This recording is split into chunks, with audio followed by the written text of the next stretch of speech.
I didn't even look at her when he did it. That was the part nobody talked about afterward. Not the act itself, but the casual, almost bored expression on Dante Romano's face as he reached across and unclasped the obsidian signet from his wife's throat like he was returning a borrowed pen. Seraphine Vale Romano stood perfectly still. 31 years of marriage. 3 miscarriages she never told anyone about. 17 funerals she organized, 15 of them for men who died protecting his name. And he couldn't even look at her.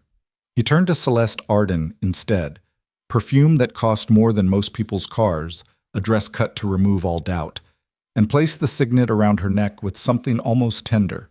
The rooftop of the Black Crest Gala shimmered under 1,000 lights. Every crime family patriarch in the city was watching. Not one of them clapped.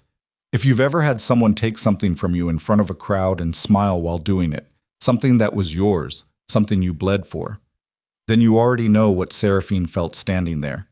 You already know why she didn't cry. This story is about what she did instead.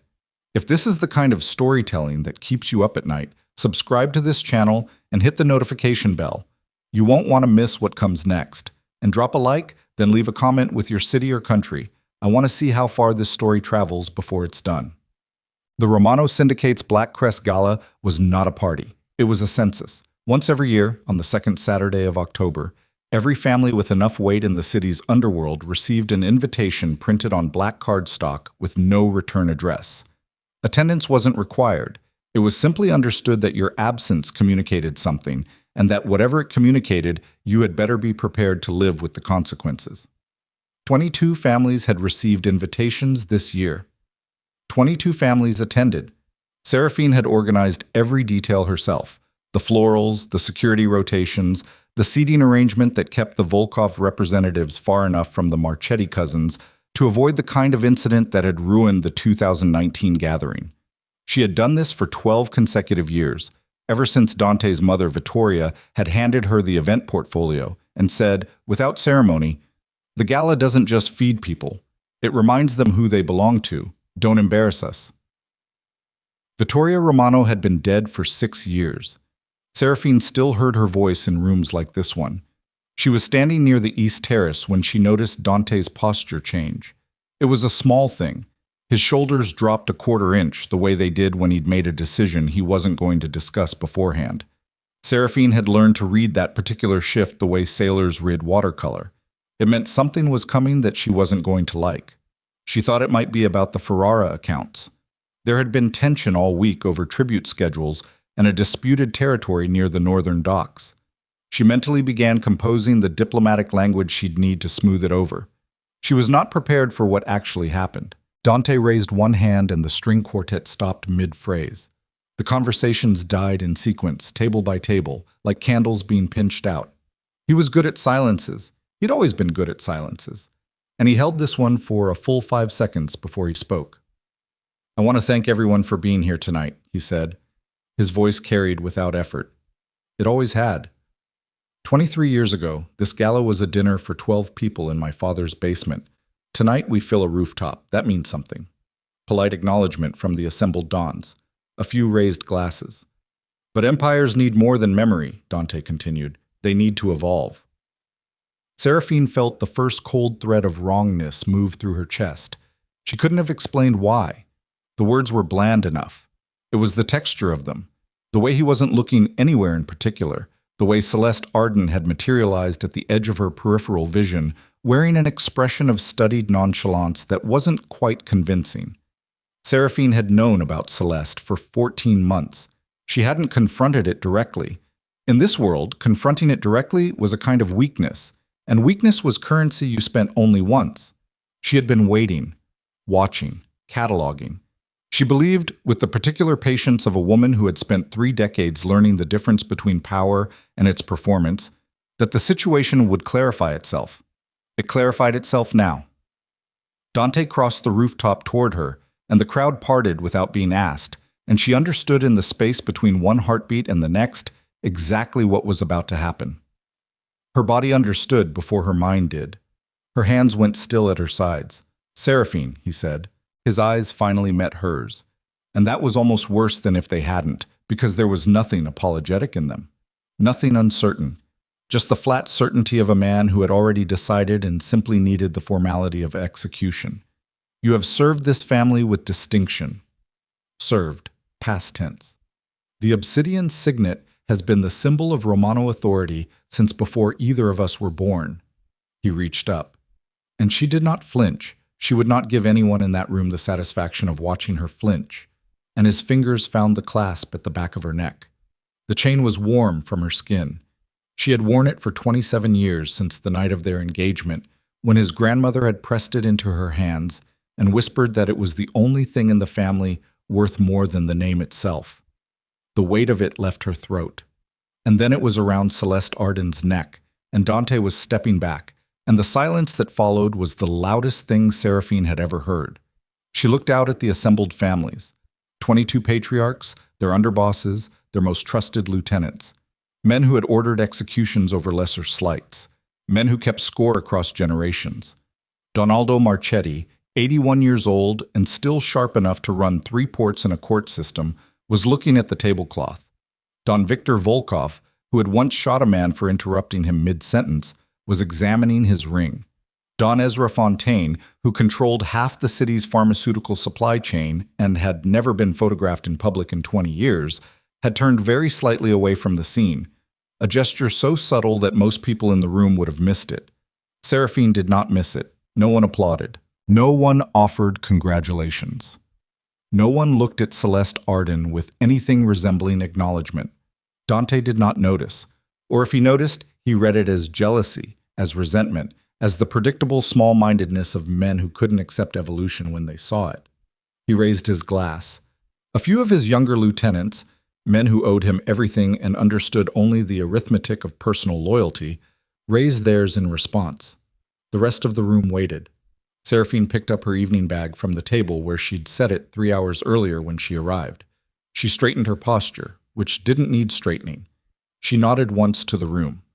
Not to Dante, to the room, with the precise, controlled acknowledgement of a woman leaving a meeting she'd already concluded rather than one who had been dismissed. Then she walked to the elevator and did not look back. The car was waiting where it always waited, because Seraphine had learned long ago never to assume the details would take care of themselves.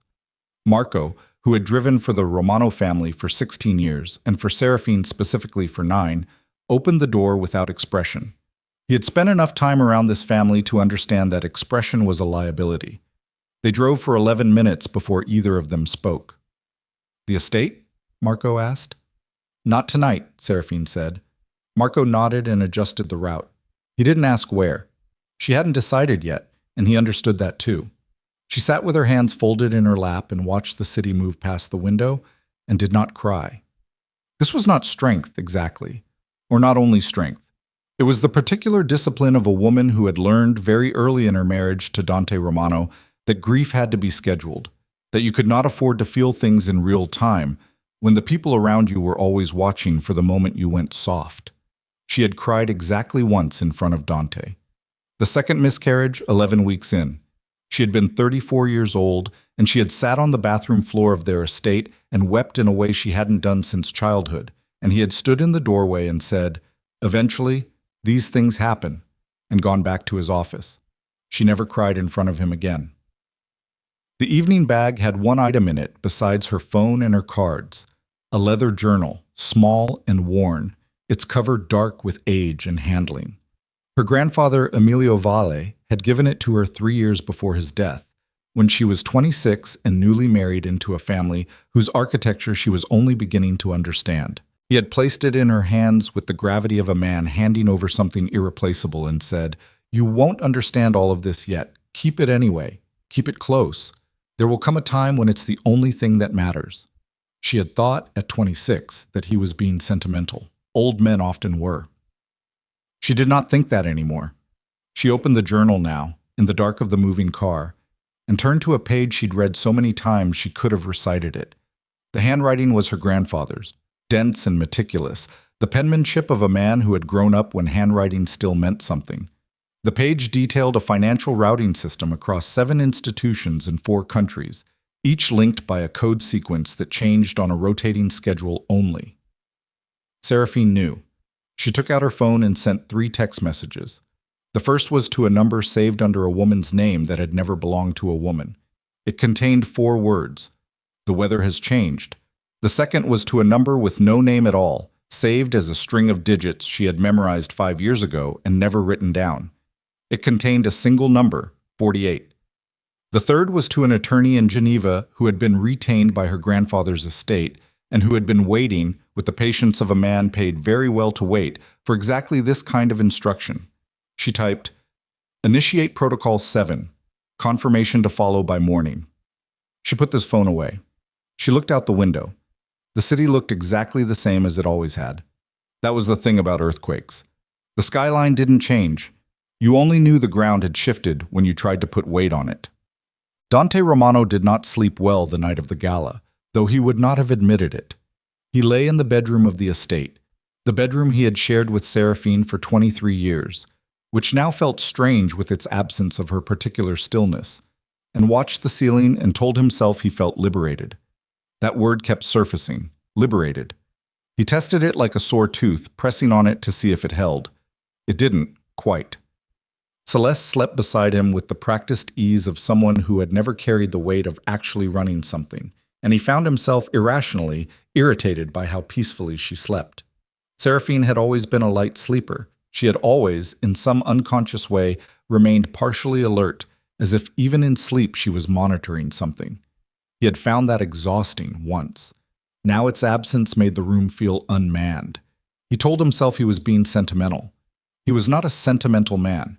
He picked up his phone and checked 3 things in sequence: the Marchetti tribute schedule, the docking logs for the Northern Port shipments, and a message from his head of security confirming that the gala had concluded without incident.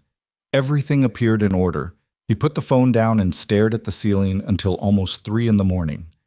The first sign that something was wrong came 4 days later, and it came quietly.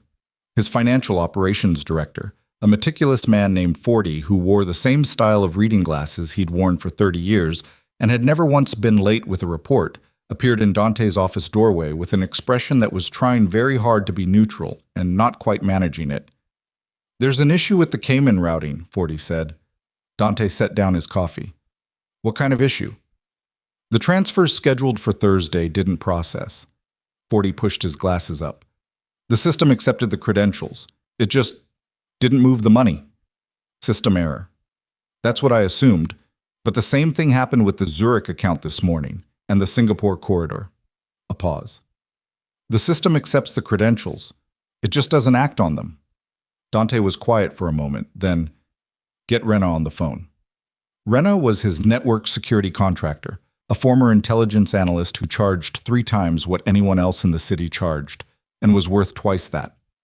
Rena spent 4 hours on the problem and came back with a result that made no sense. There was no breach, no intrusion, no malfunction. The accounts were functioning exactly as they had been programmed. They were simply programmed now to do nothing. "Someone changed the instruction sets," Rena said flatly. "Not recently. This was layered in over time. The changes wouldn't have triggered any standard audit flag because each individual change was minor." She paused. "Whoever did this was patient and very good." Dante said nothing. He had learned, over 30 years, that the moments requiring the most attention were the ones that arrived without announcement. He called Don Marchetti that afternoon to discuss the Northern Port logistics. Don Marchetti did not answer. His secretary, a young man who sounded genuinely uncomfortable, relayed that Don Marchetti was temporarily unavailable for new discussions. Dante called Don Fontaine. The same result. Don Volkov answered, but only to say, with characteristic directness, "We are taking a moment to reassess current alliances, Dante. Nothing personal." Then he hung up. Nothing personal. Dante Romano stood in his office holding a phone that was still warm from that call and understood, in the quiet diagnostic way of a man who had spent his life reading power dynamics, that whatever was happening was not random, and it was not small. He called Celeste into the office. She arrived looking polished and unhurried, which was one of the things he'd found attractive about her, and now, for reasons he couldn't fully articulate, made something at the back of his neck tighten. "Tell me what you know about Seraphine's movement since the gala," he said. Celeste's expression shifted into something sympathetic and knowing. I've been watching that situation, she said. I didn't want to bring you speculation without evidence. She set a folder on his desk. But I think you should see this. Inside the folder, photographs, communications logs, timestamps showing meetings between Seraphine and known representatives of families that weren't aligned with the Romano syndicate. A recording, audio only, of what sounded like Seraphine's voice arranging something whose exact nature was obscured, but whose language pattern suggested coordination, logistics, strategy. She's been planning this for months, Celeste said, maybe longer. The financial disruptions, the family's going quiet. I think she's building something, Dante. I think she means to dismantle you. Dante looked at the contents of the folder for a long time without touching them. Where did you get this? He asked. I have people, Celeste said simply. I've been protecting you. He looked at her. She held his gaze with exactly the right amount of steady concern. Not too certain, not too eager, calibrated perfectly to the frequency of what he needed to hear. The problem, and he would only understand this later, much later, when the architecture of the whole deception had been laid bare, was that he wanted to believe it. Not because the evidence was conclusive, but because the alternative required him to sit with something he wasn't ready to sit with. The possibility that what was happening had nothing to do with Seraphine plotting against him, and everything to do with what he had taken from her. Find her, he said. The city's underworld had long memory and short mercy, and the word went out through the usual channels within hours. Seraphine Vale Romano was to be located and brought in for questioning. The phrasing was diplomatic. The intent was not. What came back from every channel was essentially nothing. Seraphine had not used her cards. Her phone had gone dark. Her car had been found parked 3 blocks from the hotel Marco had taken her to the night of the gala. Marco himself had been dismissed with a severance that morning and had subsequently, and apparently immediately, left the country on what his sister described to investigators as a long-planned holiday. The suite she had reserved was empty, cleaned with a thoroughness that the housekeeping staff found unusual, and the forensics consultant Dante hired found professionally instructive. The woman had been here, and then she hadn't been. His street-level operators, the ones who knew every doorman and parking attendant and back kitchen employee from one end of the city to the other, came back with the same answer. No one had seen her, which was itself informative because in Dante's experience, no one has seen her in a city where he had eyes in every block meant one of two things. Either she had left the city entirely, or she had help. On the 8th day after the gala, Don Aldo Marchetti finally returned Dante's call. The old man's voice was its usual unhurried self. The cadence of someone who had stopped being in a hurry sometime in his 7th decade and found the pace agreeable. I am returning your call as a courtesy, Don Marchetti said, because I have known your father and your father's father, and courtesy is what I owe the name. I appreciate that, Dante said carefully. I want you to understand something, Dante. I do not involve myself in domestic matters. What a man does in his marriage is his own business. I say this so you do not misread what I'm about to tell you. Dante waited. The families are not in contact with you right now, Don Marchetti said slowly, because of what happened at the gala. Not because we disapprove of your choices, because Seraphine is gone and no one knows where she is, and until that changes, there are things that cannot move. What things? Dante asked. What does she have to do with your operations? A silence. Then carefully, more than you appear to understand, Dante. Another pause, longer this time, in which Dante could hear something, breathing, maybe, or the faint creak of the old man shifting in his chair. I suggest you find her, not to bring her in for questioning. A weight in that word, questioning, that told Dante his framing had not gone unnoticed. Find her and listen to her before this goes further than you can walk back. The line went quiet. Dante Romano sat alone in his office in the empire that was beginning to develop hairline fractures he could feel but not yet see, and stared at the folder Celeste had given him. His instincts, which had kept him alive and in power for 3 decades, were trying to tell him something. He was not ready to hear it yet. He told himself, find Seraphine, get answers, restore order, move forward. He told himself this with the conviction of a man who still believed, despite evidence accumulating at the edges of his perception, that he was the one who controlled what happened next. Somewhere in this city, or beyond it, or in the spaces between structures of power that he had spent his life building without ever quite understanding their foundation. Serafine Vale Romano was sitting with a worn leather journal and a phone she used only for certain messages, and she was not hiding. She was waiting. And the difference between those two things was about to become the most important lesson of Dante Romano's life. The phone rang at 4:17 in the morning, and Dante answered it before the second ring, because men in his position learned early that calls at that hour were never good news, and that hesitating to receive bad news only made it worse. It was 40. His voice had the compressed, careful quality of someone who had been awake for hours working up to saying something. "The Meridian accounts are frozen," 40 said. "All of them. Not just the Cayman routing, the entire Meridian network. 46 accounts across 9 institutions." Dante sat up in the dark. Beside him, Celeste didn't stir. "Frozen how?" "Not by any authority I can identify. Not regulatory, not judicial. The accounts are accessible. The login credentials work. The systems show them as active. But any instruction to move money generates an automatic routing error that traces back to a dead end in a server cluster in Luxembourg that apparently belongs to a shell company that was dissolved in 2019. Silence. "How much are we talking about?" Dante said. "Liquid? Across all 46 accounts?" 40's voice dropped a register. "Just over 230 million. Dante got out of bed and walked to the window. The city below was doing its 4 in the morning business. The garbage trucks, and the delivery vans, and the particular population of people who move through cities while everyone else is sleeping. He watched it for a moment. "Get Rena back on it," he said, "and get me a full ledger of every transaction that touched those accounts in the last 90 days. Everyone. 40. I want to see the pattern." He hung up and stood at the window for a long time without moving. Behind him, Celeste's breathing remained even and slow, and he was aware of it the way you become aware of a sound you'd been unconsciously registering as normal that has in a single moment started to sound wrong. He didn't go back to bed. Boom. By 7 in the morning, he had called 4 of his most senior lieutenants and received, in each case, variations on the same answer. Things were moving strangely. Things were quiet in ways they shouldn't be. Things that should have been routine were generating friction nobody could fully explain. A weapons shipment scheduled to transfer at the northern dock had simply not transferred.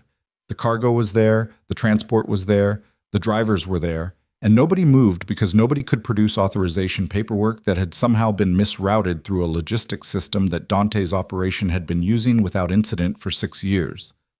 A political contact in the city planning office, a man who had been accepting payments from the Romano Syndicate for a decade and had signed off on 4 separate zoning variances that had made Dante's legitimate real estate holdings enormously profitable, had not returned 3 calls, and had then sent, through an intermediary, a message indicating that he was reassessing his professional relationships. Reassessing his professional relationships. Dante Romano had not survived 3 decades at the top of the city's underworld by losing his temper in moments that required clarity, but the morning of Day 9 post-gala was testing the outer limits of that discipline. He sat in his office with the door closed and his jacket still on and worked through it methodically, the way his father had taught him. Start at the outside, work toward the center, identify the structure before you start tearing at the parts.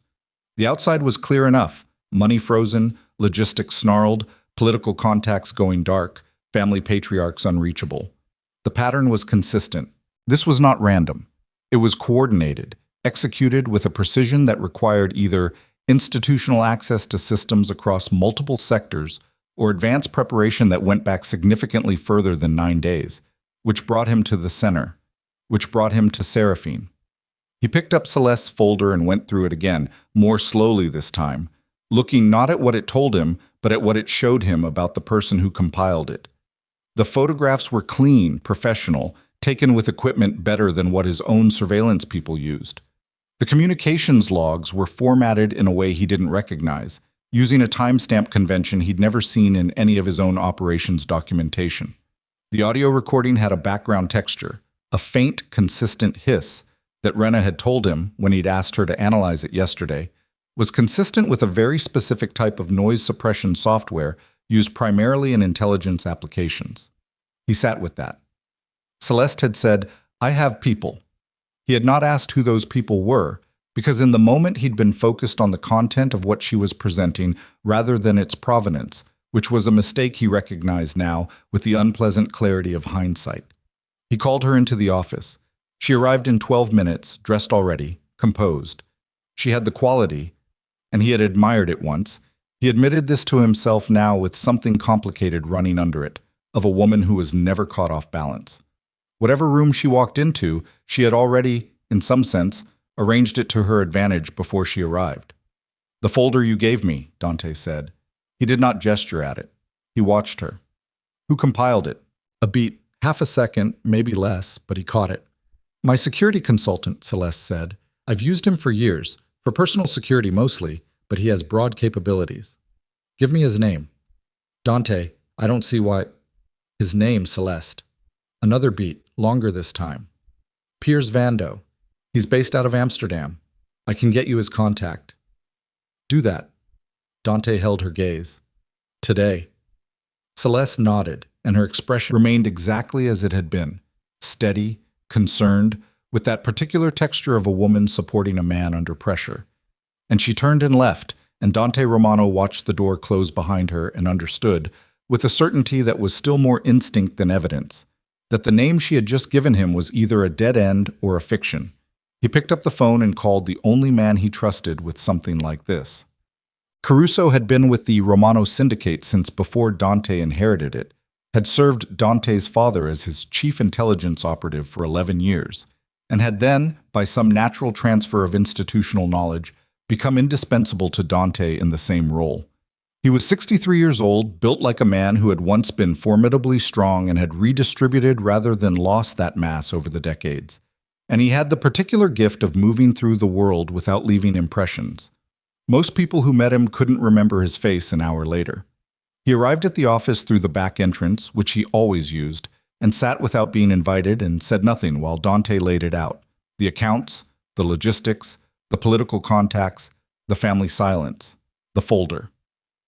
"The recording," Caruso said when Dante finished. "You said Rena identified the noise suppression software. Intelligence applications. Her phrasing. Which intelligence?" "She said she couldn't narrow it without more sample." Caruso looked at the folder. He didn't touch it.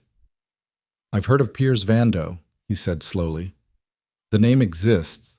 There is a man by that name operating out of Amsterdam who does private security consulting." A pause. "He's also been dead for 14 months. Heart attack. It was in the Dutch trade papers." The room was quiet. "Someone used a dead man's identity to source this," Dante said. "That's one reading." "What's another reading?" Caruso looked at him with the careful expression of a man who had spent 40 years in the business of information and understood that certain things had to be said in a particular sequence or they didn't land correctly. "Another reading," he said, "is that Celeste gave you a name she was given to give you, which means she may not know the source herself, which means she is either a knowing actor or a very good vector." "A vector for what?" "That," Caruso said, "is what concerns me most." He shifted in his chair. "Tell me what you know about where she came from, before you."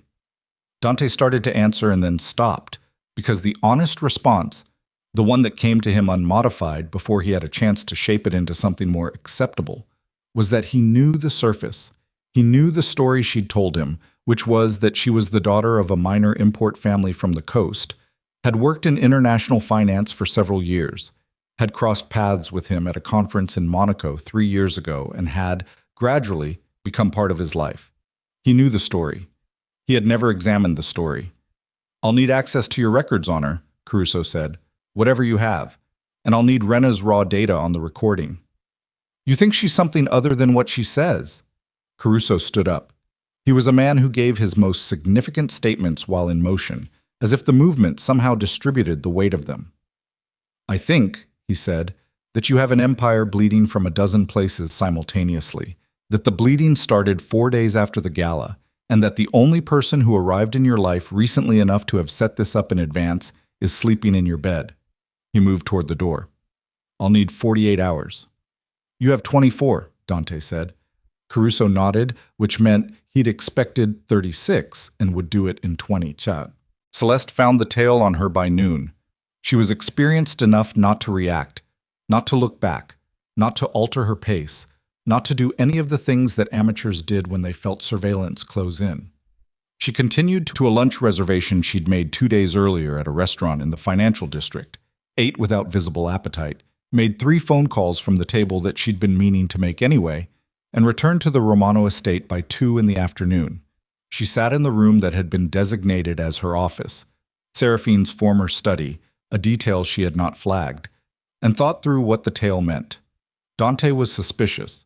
That was expected, actually. She had run the probability of this happening between day 8 and day 14, and it was within range. The question was what he was suspicious of specifically, her or the situation generally. A man suspicious of a situation does certain things. A man suspicious of a specific person does different things. The tale suggested specific, which meant someone had flagged her to him, which meant Caruso. She had been careful about Caruso. He was the variable she had most extensively modeled when this operation began, because Caruso was the kind of man who could not be predicted purely from his file. His file told you he was thorough, experienced, loyal to the Romano name above any individual bearer of it. What his file could not tell you was the texture of his instincts, whether they would lead him to look left or right at the particular moment that mattered. He had apparently looked directly at her. She took out a phone she kept in a compartment in her laptop bag and sent a short message to a number that would be active for exactly 90 more minutes before the line went dark. Timeline compressed. Need confirmation of alternate access before this window closes. The response came in 4 minutes. Confirmed. You have 72 hours before alternate is activated. She put the phone back. She looked at the room. Seraphine's built-in bookshelves, still partially stocked with Seraphine's books. The faint rectangular outlines on the wall where Seraphine's photographs had hung before someone removed them. The particular smell of a room that had been someone's for a long time and was not yet finished adjusting to its new occupant. Celeste had spent time in many rooms that belonged to other people. She had learned not to be bothered by it. The discomfort was information about your own psychology, and she had long since learned to treat her psychology as a system to be maintained rather than an experience to be had. She stood, smoothed her jacket, and went to find Dante. You had someone follow me, Celeste said.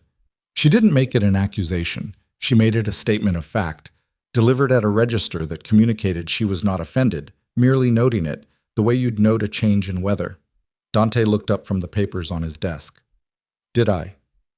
The man in the gray jacket who picked up my tail at the Callaway intersection and handed off to a woman in a blue coat outside the restaurant. She sat down without being invited, which was something she had learned from watching powerful people over the years. The ones who sat when invited were supplicants. I understand why. I don't blame you for it. Dante set down his pen. Then why bring it up? Because I'd rather we have this conversation directly. She held his gaze with the even, unhurried quality he had originally found so compelling. You're looking at everything right now, including me. That's what you do. It's why you've survived when others didn't. I'm not asking you to stop. A pause. I'm asking you not to stop at me. What does that mean? It means Seraphine has had longer to build what she's building than you're accounting for. She leaned forward slightly, not aggressively, the way someone leans in when they want to make sure you hear the next thing. The financial disruptions, the family silence. You're thinking about this as something she assembled after the gala. I'm telling you it was assembled well before. The gala was the trigger, not the start. Dante said nothing. I know you have doubts about me, Celeste continued. I know someone has been in your ear. She did not look toward the door, which was the direction Caruso had gone several hours earlier, but something in her phrasing made the reference clear. I'm not asking for your trust. I'm asking for your attention. There is a difference. She placed a small device on the desk, a USB drive, matte black, unmarked. This is the raw data from the surveillance on Seraphine's meetings. All of it, unedited, with timestamps and location metadata intact. Have Rena analyze the metadata. She'll be able to verify the source authenticity independently. A beat. If what she finds contradicts what I've told you, then your doubts are well placed and you should act accordingly. Dante looked at the drive. He looked at Celeste. And if what she finds confirms it, he said. Celeste stood. Then you stop looking at me, she said, and we both start looking in the right direction. She left without waiting for his response. Dante sat with the drive in his hand for 90 seconds. He counted, and then called Rena. Caruso's 24 hours came back in 19. He arrived at the office at 11 that night with a look that Dante had seen twice before in the years they'd worked together, both times preceding information that required significant recalibration. He sat down. He put a folder on the desk, thicker than Celeste's had been. "Piers Vando is dead," Dante said. "I know." "That's not the most interesting thing," Caruso said. He opened the folder to a page near the front. Celeste Arden's father was Marcus Arden, minor import family from the coast. That part is true. Her mother, however, was born Mariette Cologne. He paused. "Does that name mean anything to you?" Dante searched. "No."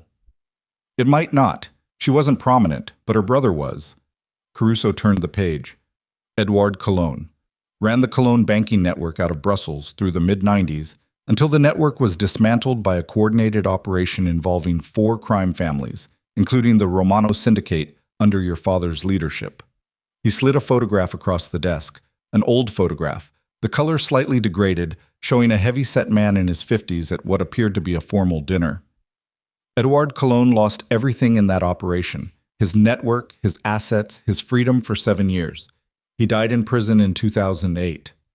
Caruso watched Dante's face. "Celeste is his niece. She's been in proximity to your operations for almost 2 years, Dante. She made contact through the Monaco conference, but she was positioned at that conference specifically." The office was very quiet. "She was planted," Dante said. "That's the most conservative interpretation, yes." Caruso closed the folder. "The more extensive interpretation is that she's part of something larger. The banking disruptions, the intelligence capability behind the folder she gave you. That level of operation doesn't come from a grievance. That comes from infrastructure." He met Dante's eyes. "Someone built this. Over years. And Celeste is one piece of it."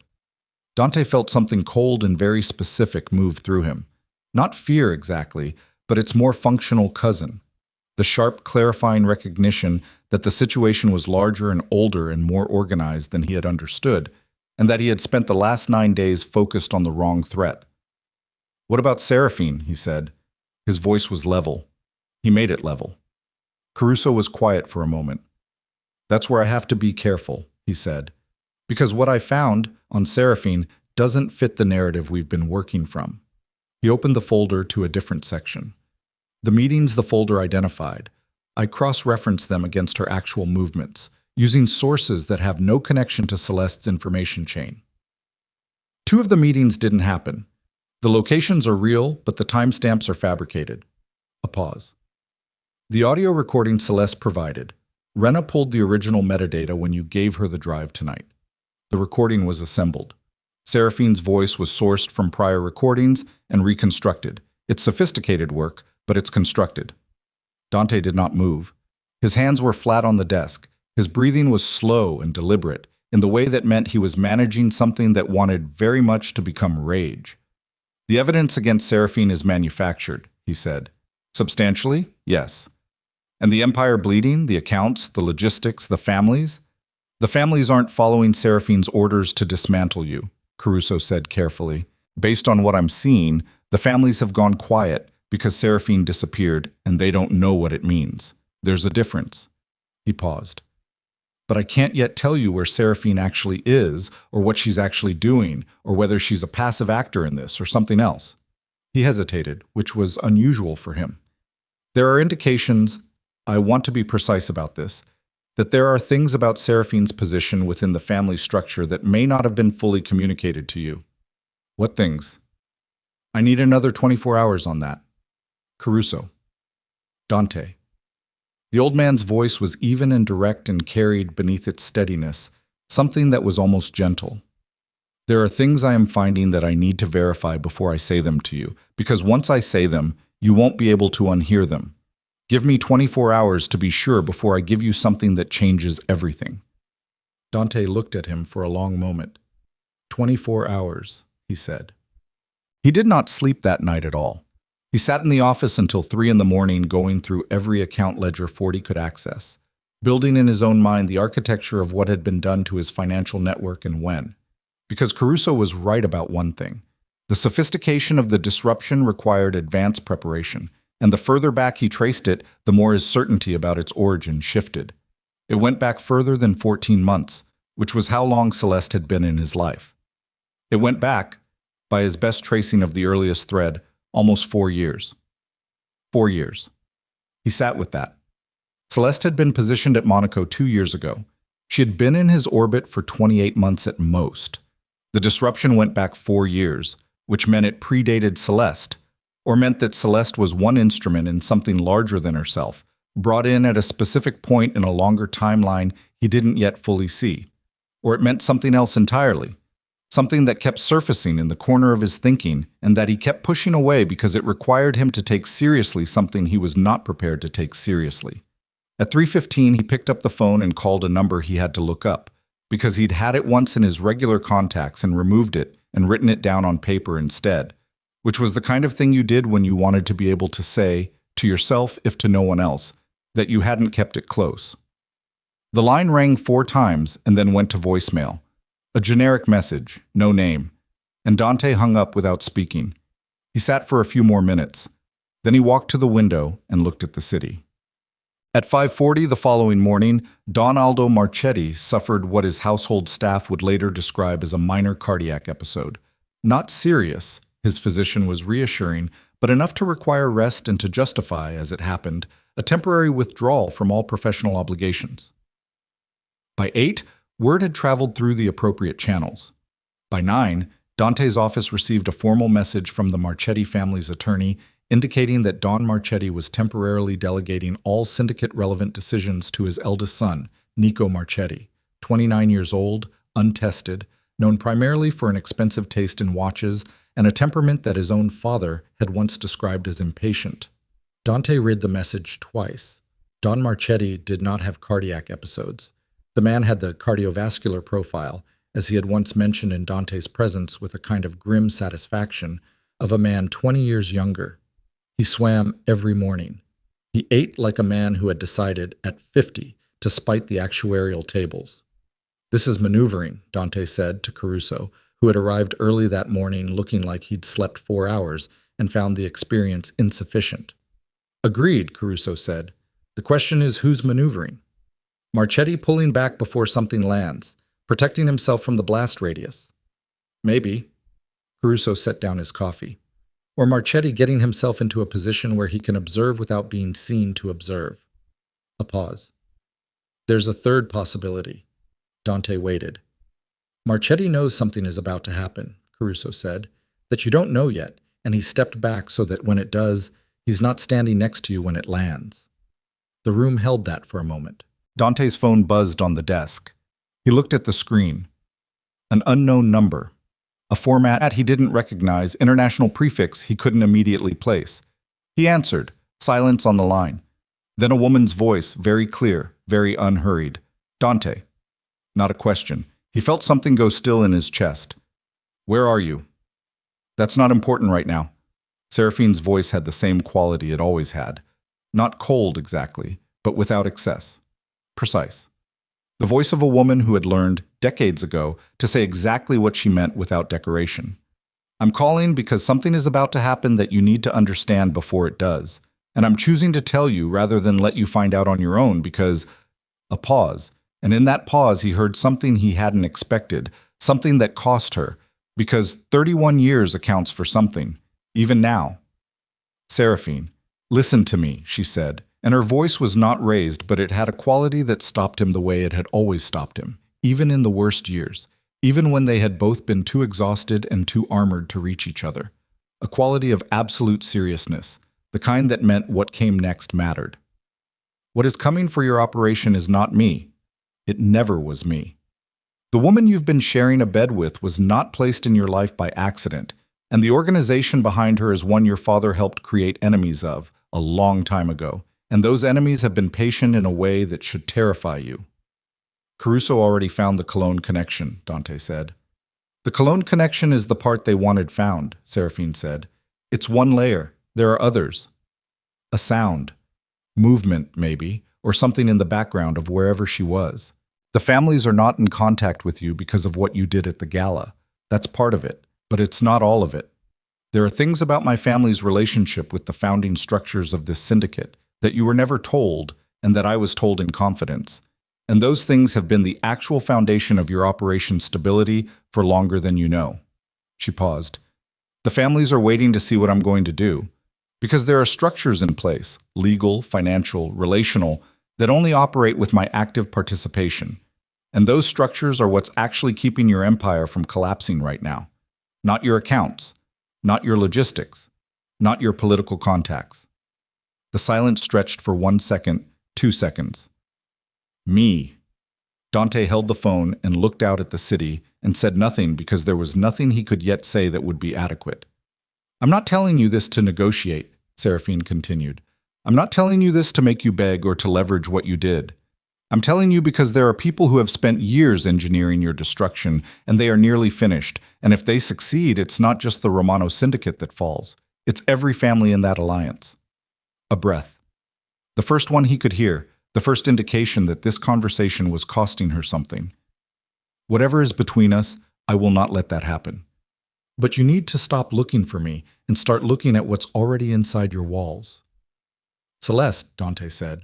Start there, Seraphine said, and when you understand what she actually is, call this number again.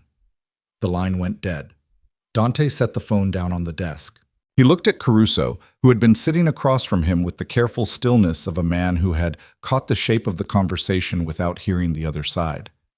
That was her, Caruso said. Not a question. Yes. Dante's voice came out different than he expected, lower, and with something in it that was not quite steady. He cleared it. She said the Cologne connection is one layer, that there are others. Caruso nodded slowly. The 24 hours I asked for, he said. This is what I was waiting to be sure of before I told you. He opened the folder again, to the section at the back that he hadn't shown Dante yet. Your father-in-law, Emilio Valle, died 11 years ago, was not, as the family records indicate, a retired financier. He was the principal architect of the original financial covenant that bound the 12 founding families together in the late 1970s. Not as a boss, as a custodian, a neutral party with access to all families' emergency systems, trusted precisely because he had no army and wanted no territory. Caruso looked at him. That knowledge, those systems, those codes, those relationships, passed to Seraphine when he died. Not to you. Not to the Romano Syndicate as an institution. To her, personally, by the terms of an agreement that predates your marriage and that was never disclosed to you because the families considered it, and Emilio apparently agreed with them. Information that should be carried by the person who carries it and nobody else. He paused. Dante, your wife is not a made member of this syndicate. She's something older than that. Something these families have been protecting and organizing around for decades, without you ever knowing it was happening. The silence in the office was complete. Dante Romano sat very still, and the thing moving through him now was not rage and not fear, but something more disorienting than either. The sensation of a man who has spent 3 decades believing he understood the room he was in, discovering that the room was significantly larger than he'd known, and that he had been standing in a corner of it the whole time, mistaking the corner for the center. She carries the covenant, Dante said. She carries the covenant, Caruso confirmed. And someone outside this alliance has known that for years and has been engineering a situation where you would remove her from her position voluntarily, publicly, irrevocably, so that they could then move into the resulting vacuum before the families could reorganize around her. Dante looked at the closed door of his office. Somewhere in this building, Celeste Arden was in a room that had been Seraphine's, using access she had been carefully maneuvered into position to have, working on a timeline Dante still didn't fully see. Find her, he said. His voice was very quiet.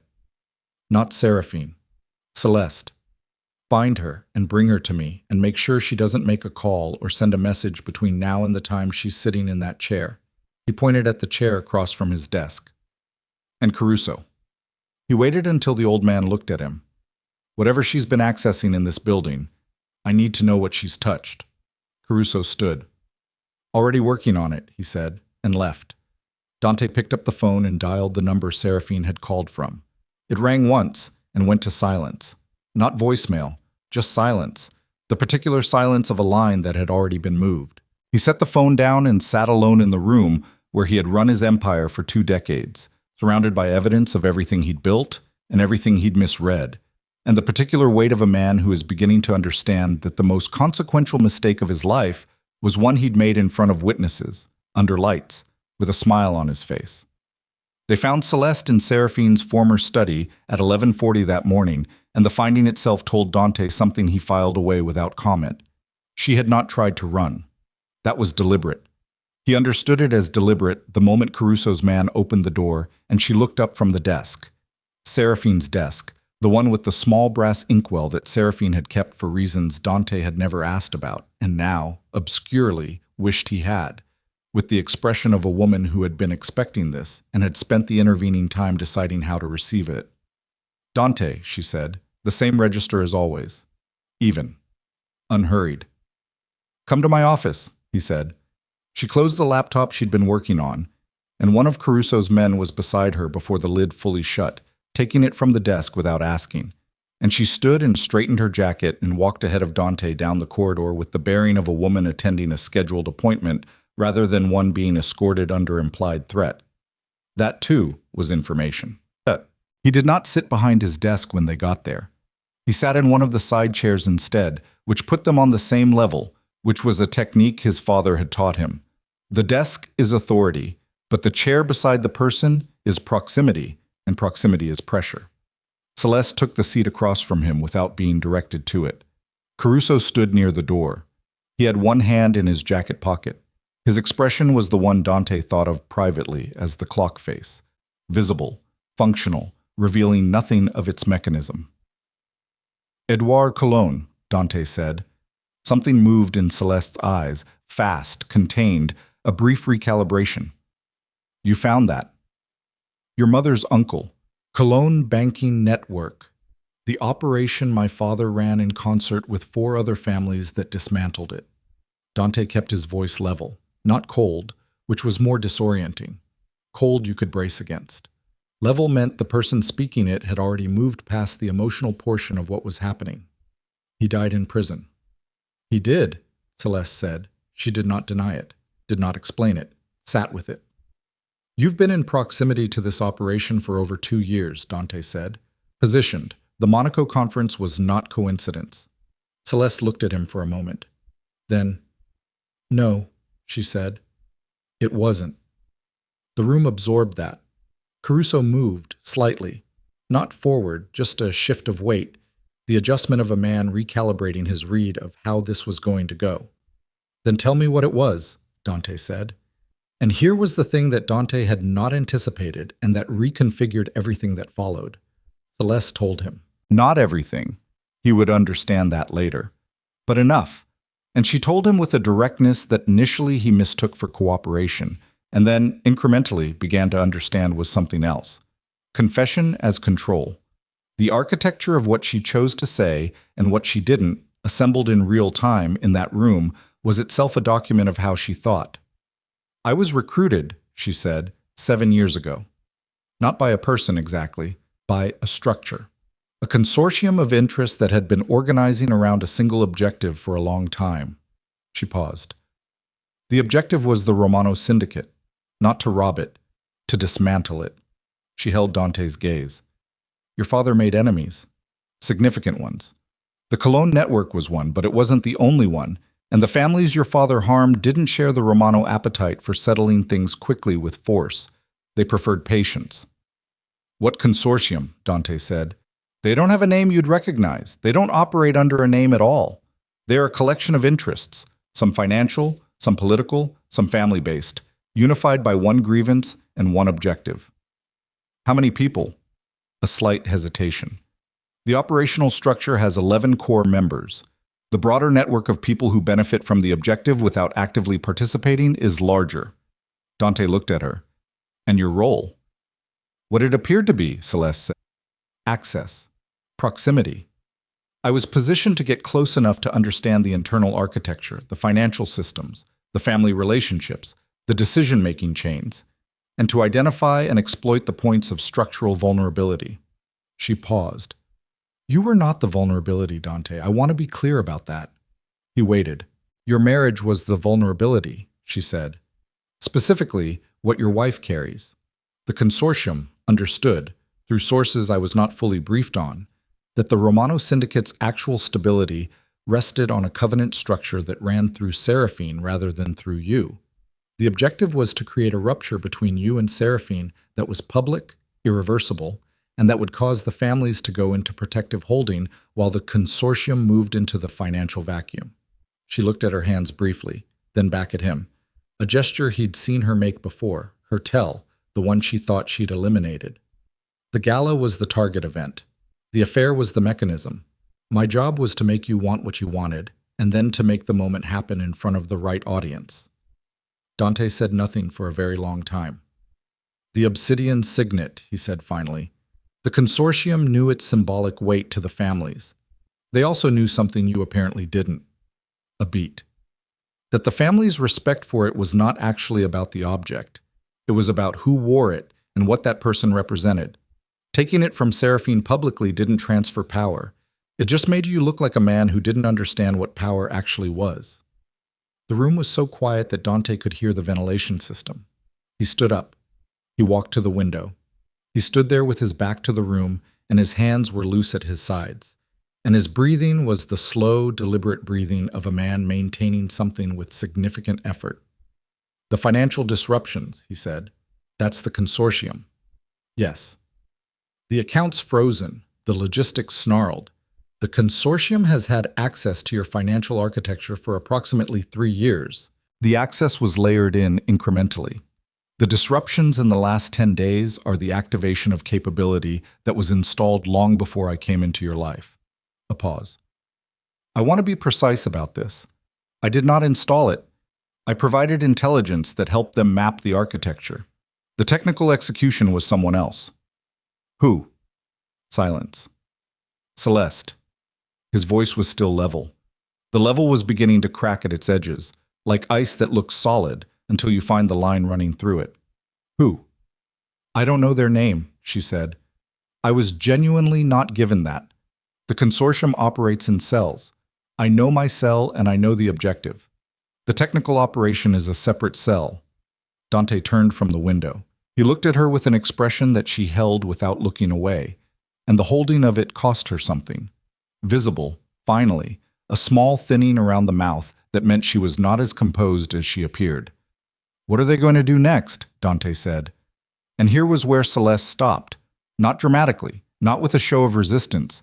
She simply stopped, and the stopping itself communicated the boundary more clearly than any refusal. There was a line, and she was on one side of it, and what Dante needed was on the other side. And her willingness to confess to everything that predated this moment did not extend to giving him the forward picture. I've told you what I can tell you, she said. Caruso moved forward from the door, not quickly, deliberately. Wait, Dante said. He was still looking at Celeste. You came here knowing we'd find the Cologne connection. You stayed instead of running. You're telling me the historical architecture voluntarily. He tilted his head very slightly. Why? Celeste was quiet for a moment, and what happened in that moment was something Dante had not expected, and that Caruso, later, would describe as the most interesting thing he'd witnessed in 40 years of intelligence work. Celeste Arden looked uncertain. Not frightened, uncertain, as if the question had found a seam in the composure and run along it. Because the consortium is going to do something in the next 48 hours that I didn't agree to, she said.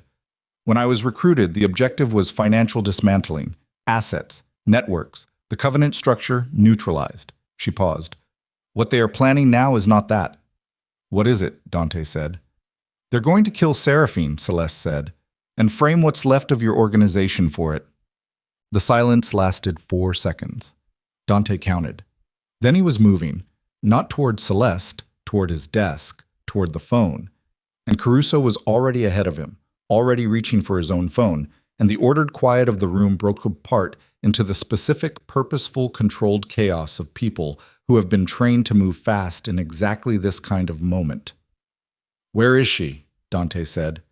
He was dialing the number Seraphine had called from, already knowing it was dead. Caruso, where is she? Do we have anything? Working on it, Caruso said, phone to his ear. Dante looked at Celeste. She had not moved. She was sitting in the chair with her hands in her lap and her jaw set and a look on her face that was not guilt and not relief, but something in between. The expression of a person who has made a decision they know is going to cost them and are sitting with the knowledge of what that cost will be. "You know where she is," Dante said. "I have a location from 72 hours ago," Celeste said. "It may not be current." "Give it to me." She gave it to him. A specific address. A property outside the city, rural, owned through a series of holding companies that traced back to the Vale family estate. "She has 2 people with her," Celeste said. "Trusted ones. But 2 is not enough if the consortium sends what they're going to send."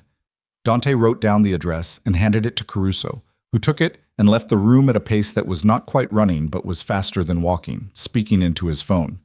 Dante looked at Celeste. He pulled the side chair back to where it had been and sat down again. Not because he was calm, but because he understood that what came next required information that would only come from this woman, and information required a particular quality of attention. "Tell me everything about the 48-hour window," he said. "Everything. Structure, timing, personnel if you have it. Start now." Celeste started. What she gave him over the next 40 minutes changed the shape of the situation in ways that kept arriving in increments, each one altering his understanding of the one before it. The consortium had not, it emerged, spent 7 years focused solely on the Romano Syndicate. The Romano Syndicate was the primary target, the largest and most structurally significant organization in the original alliance. But the actual objective was the Covenant itself, the system that Emilio Val had built and that Seraphine now carried. Because that system, if it could be obtained rather than merely disrupted, represented something of extraordinary value.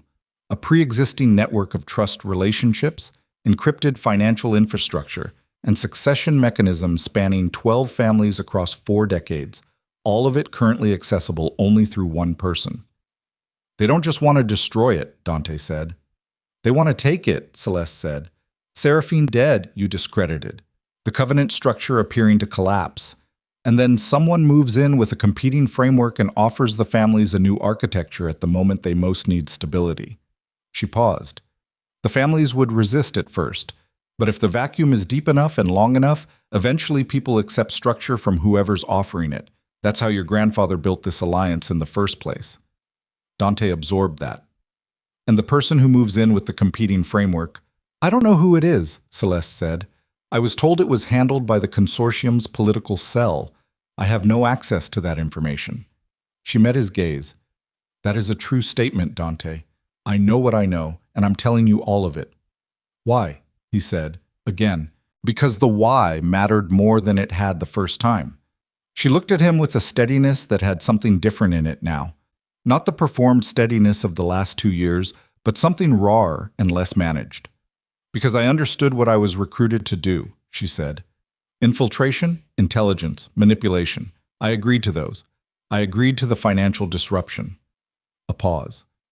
"I did not agree to a murder made to look like a syndicate execution. And when I found out that's what the final phase was..." She stopped, swallowed. "The woman who ran this consortium briefed me on the full plan 8 days ago, the night of the gala." Something moved in her face, something that cost her to let him see. "I've been trying to figure out how to get out of it since then. Coming clean to you was the only door I could find." Dante studied her. The intelligence operative part of his mind, the part that had kept him functional and alive, was cataloging everything. Vocal quality, micro-expressions, the specific way her breathing had changed over the last hour. The part of him that was simply a man sitting in a room with someone who had spent 2 years lying to him was doing something quieter and harder to name. "Who runs the consortium?" he said. Celeste told him. The name landed in the room like something dropped from a height. It was not a name Dante had heard in the context of his enemies. It was not a name from any of the intelligence Caruso had assembled. It was in fact a name that belonged to someone Dante had considered, obliquely and at some remove, to be a neutral party, a financier operating in the legitimate sector whose occasional proximity to the syndicate's interests had always appeared incidental. A woman. Mid-60s. Based in Zurich. "Renata Voss," Dante said, tasting the name for the first time as something other than what he'd thought it was. "She was Edouard Cologne's partner," Celeste said. "Not romantically, professionally. She built the technical architecture of the Cologne network. When your father dismantled it, she lost everything she'd spent 15 years constructing. She rebuilt. It took her 2 decades, but she rebuilt something larger and more patient, and the Romano Syndicate has been the fixed point she organized around the whole time. Celeste's voice was flat now, exhausted. She's meticulous, Dante. She has redundancies I don't fully know. Whatever you send to that property, she will know about it within hours. Dante stood up. He felt the weight of the last 10 days in his body, in his shoulders and his jaw, and the specific fatigue behind his eyes that came from managing adrenaline over an extended period without adequate sleep. He felt it and registered it and set it aside. Caruso, he said, and then remembered Caruso had left the room. He walked to the door and opened it. One of his men was in the corridor. Get Caruso back here, and get me 40. He turned back to Celeste. You stay in this room. You don't make a call. You don't send a message. You don't use anything with a signal. You understand? Yes, she said. If Seraphine is harmed, he said, and his voice was very quiet now and had the specific quality of a statement that was also a sentence, whatever cooperation you've offered here won't be enough. Celeste nodded, not performing acceptance, actually accepting. He left the room and pulled the door shut. Caruso had been working the location for the last 30 minutes, and what he'd assembled was not reassuring. The property was a converted farmhouse 40 minutes east of the city that had belonged to the Vale family since the 1950s and had been used at various points in Seraphine's life as a retreat rather than a residence. The holding company chain that obscured the ownership was sophisticated. 4 entities across 3 jurisdictions. But Caruso had found it through land records and a cross-reference with documentation from Emilio Vale's estate filings. The problem, Caruso said, spreading a hand-drawn map on the desk, is access. One road in and out. Here. The surrounding terrain is open, which means approach visibility is excellent from the property, but terrible for us. If the consortium is watching the property, they'll see anything coming from 2 kilometers out. How many people can we put there in the next 3 hours, Dante said. 6, reliably. More would take longer to assemble and transport without attracting attention. Caruso paused. If Celeste is right about the consortium's operational capability, 6 may not be sufficient. Then we need Seraphine to move before they do. We need to reach her, Caruso said. Her line is dead. The phone she called from is no longer active. If she has a secondary contact, I don't have it. She does, Dante said. He knew this the way he knew things about Seraphine that he'd accumulated over 3 decades without cataloging. The way you know a person's habits without ever having studied them. There's a contact. Someone she trusted before she trusted the family, he thought. Her grandfather's attorney, Geneva. Caruso wrote it down. Name. Dante produced it, not from any file, but from memory, from a conversation 15 years ago at a dinner where Emilio Valle had mentioned the man in passing, in the way you mentioned someone you considered permanent. Lebrun. André Lebrun. He'll have a way to reach her. Caruso picked up his phone. Dante turned to 40, who had arrived during this exchange looking like a man who had been awake for 30 hours and was running on the specific fuel of someone who understood that the alternative to staying functional was catastrophe. The accounts, Dante said. The frozen ones. Can Rena reverse any of it? She's been working on the architecture, 40 said carefully. What she's finding is, it's not a lock exactly. It's more like a redirection. The instructions in the system don't freeze the money, they redirect it through a sequence that terminates at accounts we can't trace from our end. If Rena can find the termination point, she may be able to intercept before the full transfer completes. How long? She says 12 hours, if she's right about the structure. 24, if she hits complications. She has 8, Dante said. After that, tell her whatever she's found is what we work with. He looked at the map Caruso had drawn. The farmhouse, the single road, the open terrain. Seraphine in that building with 2 people who were loyal but not enough. He thought about what she'd said on the phone. 31 years accounts for something, even now. He picked up a phone, a clean one of 4 that Caruso rotated on a regular schedule and that had no connection to the Romano Syndicate's main communication systems, and dialed a number that was not in any contact list and that he had never called for any reason related to his operation. It rang 3 times. "This is an unexpected pleasure," said a voice that belonged to Don Aldo Marchetti. Not his secretary, not his attorney. The man himself, answering a number that only a handful of people in the world possessed. "You know what's happening," Dante said. No preamble. "I know more than you'd like," the old man said, which was confirmation and assessment delivered in the same phrase. "Then you know where this goes if Seraphine is harmed." A silence. The quality of silence from a man of Marchetti's age and experience had specific weight. It was not the silence of uncertainty. It was the silence of a man choosing between 2 things he'd already thought through. "I know where it goes," he said. "I need your people at that property before mine get there," Dante said, "because my people will be visible and yours won't, and right now invisible is what that situation needs." Another silence, longer. "You understand what you're asking." "I understand what I'm asking." "And you understand what it costs." "Name it." "Not now," Marchetti said. "After. If she's safe, we talk about what it costs. That's the only deal I'm offering." "Done," Dante said without hesitation. Marchetti hung up without another word. 40 minutes later, Rena walked into the office with a laptop and an expression that had gone past exhaustion into something functional but grim. "I found the termination architecture," she said, opening the laptop on the desk. 40 was right. It's a redirection rather than a freeze. The money isn't gone, it's in transit through a sequence. She turned the laptop so Dante could see the screen, a cascade of routing codes, account numbers, timestamps. The full sequence terminates in a transfer that's scheduled to complete. She checked her watch. In approximately 9 hours and 40 minutes. If it completes, the funds disperse across 31 accounts in 7 jurisdictions, and reassembly becomes effectively impossible in any useful time frame. "Can you intercept?" "I can interrupt the sequence at 2 points in the chain where the routing passes through infrastructure I can access." She pulled up a second screen. "But here's what I found that 40 doesn't know yet." She tapped a point in the cascade. "This account, at this junction, it's not Romano money." Dante looked at the number. "Explain." "It's a transit account that the sequence uses as a routing node. It belongs to Voss Holdings, Zurich." Rena looked at him. "The consortium's money is passing through the same sequence as yours. Not because they made a mistake. I think they're extracting from both simultaneously.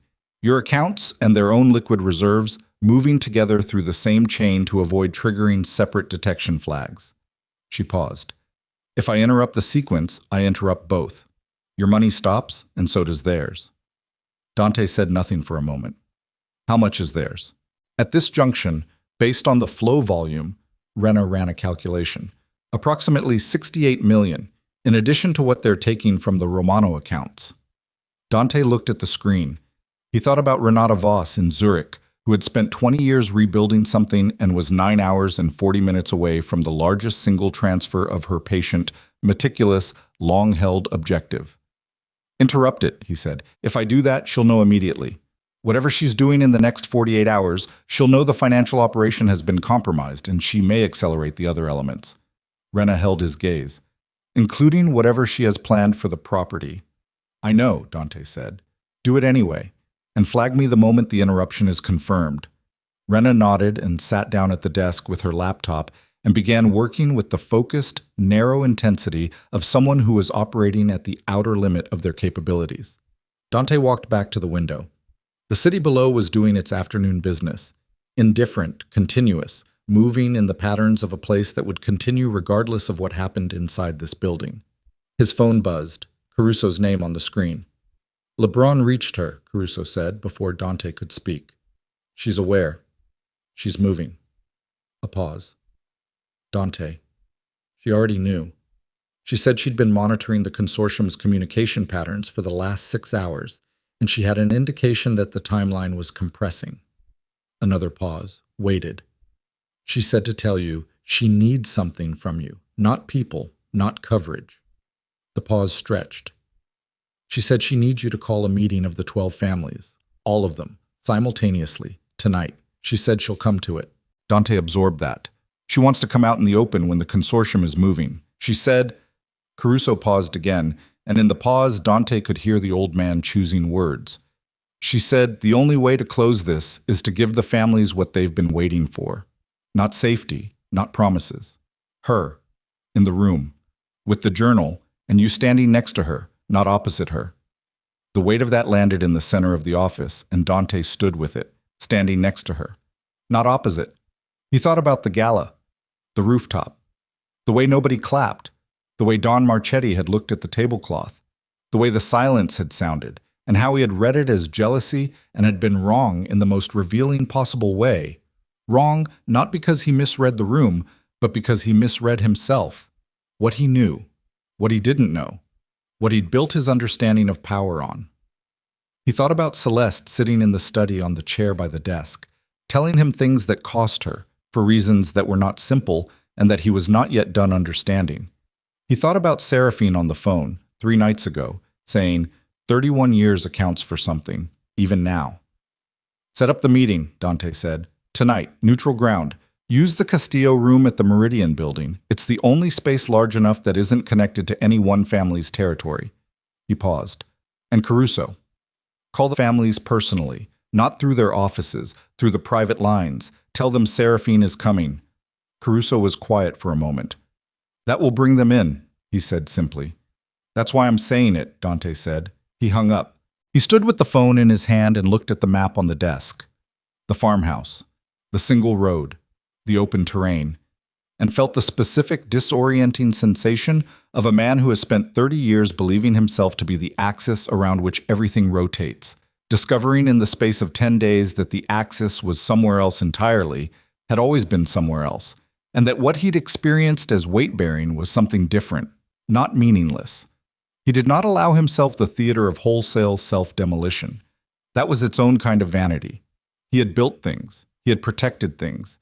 He had, in his particular and flawed way, held something together across 3 decades that without him would have fractured sooner and less neatly.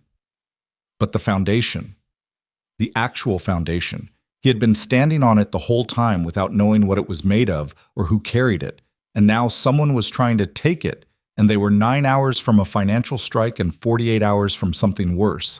And the only viable move was the one that required him to walk into a room full of people who had watched him make the worst mistake of his life and stand next to the woman he'd made it against and ask, without words, for something he'd never had to ask for because he'd never understood he needed it. He put on his jacket. He walked to the door of his own office and opened it. In the corridor, 3 of his most trusted men were waiting, because Caruso had already relayed what was coming. They looked at him with the specific attention of people waiting for a direction that would determine the shape of the next 12 hours. We have until tonight, Dante said. Let's move. He walked down the corridor of the empire he'd built and nearly destroyed, toward a meeting that would determine whether anything salvageable remained. And somewhere in the back of his chest, beneath the discipline and the adrenaline and the accumulated weight of everything he'd misread, something that he had no precise name for was sitting with the particular ache of a man who is beginning, for the first time, to understand the full dimensions of what he had almost thrown away.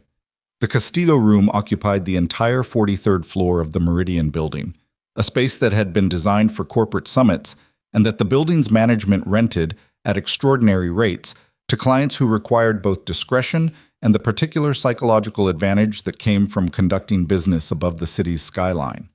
It had floor-to-ceiling glass on 3 sides. It had a single elevator access point that could be controlled from a panel inside the room. It had, as Dante had known when he chose it, no connection to any family's territory, which was the only kind of neutral ground that actually meant anything in a room full of people who had spent their lives reading the symbolism of location. By 7:30 in the evening, 11 of the 12 founding families had confirmed. The 12th, the Serrano family, represented by a 74-year-old patriarch named Gennaro Serrano, who had not attended any joint meeting in 6 years following a dispute over Northern Territory boundaries, confirmed at 7:42 through a message that said simply, "On my way." Caruso read the message and looked at Dante with an expression that communicated, without words, that Seraphine's name had done what nothing else in the last decade had managed to accomplish. "She's not here yet," Dante said. "She'll be here," Caruso said. "Marchetti's people had eyes on her vehicle 40 minutes ago. She's en route." Dante stood near the elevator bank and watched his men run the security sweep for the 4th time. The room itself was already filling, underbosses and attorneys, and the particular category of person who attended these gatherings as a family's eyes rather than its voice, positioned at the room's perimeter with the practiced stillness of people paid to observe rather than participate. The patriarchs themselves were arriving in sequence, each with his own entry protocol, and the specific choreography of how powerful men navigate shared space was playing out in real time. The careful acknowledgments, the measured distances, the handshakes calibrated to communicate alliance or neutrality, or reminder with the precision of a language that had no written form. Don Marchetti arrived at 7:55. He was the only one who crossed the room directly to Dante. "She called me herself," he said quietly, not reproachfully, informatively. 20 minutes ago, from the car. She said she wanted me to know she was coming voluntarily." He looked at Dante with eyes that had spent 81 years learning to read people, and what was in them was not warmth exactly, but something in the same territory.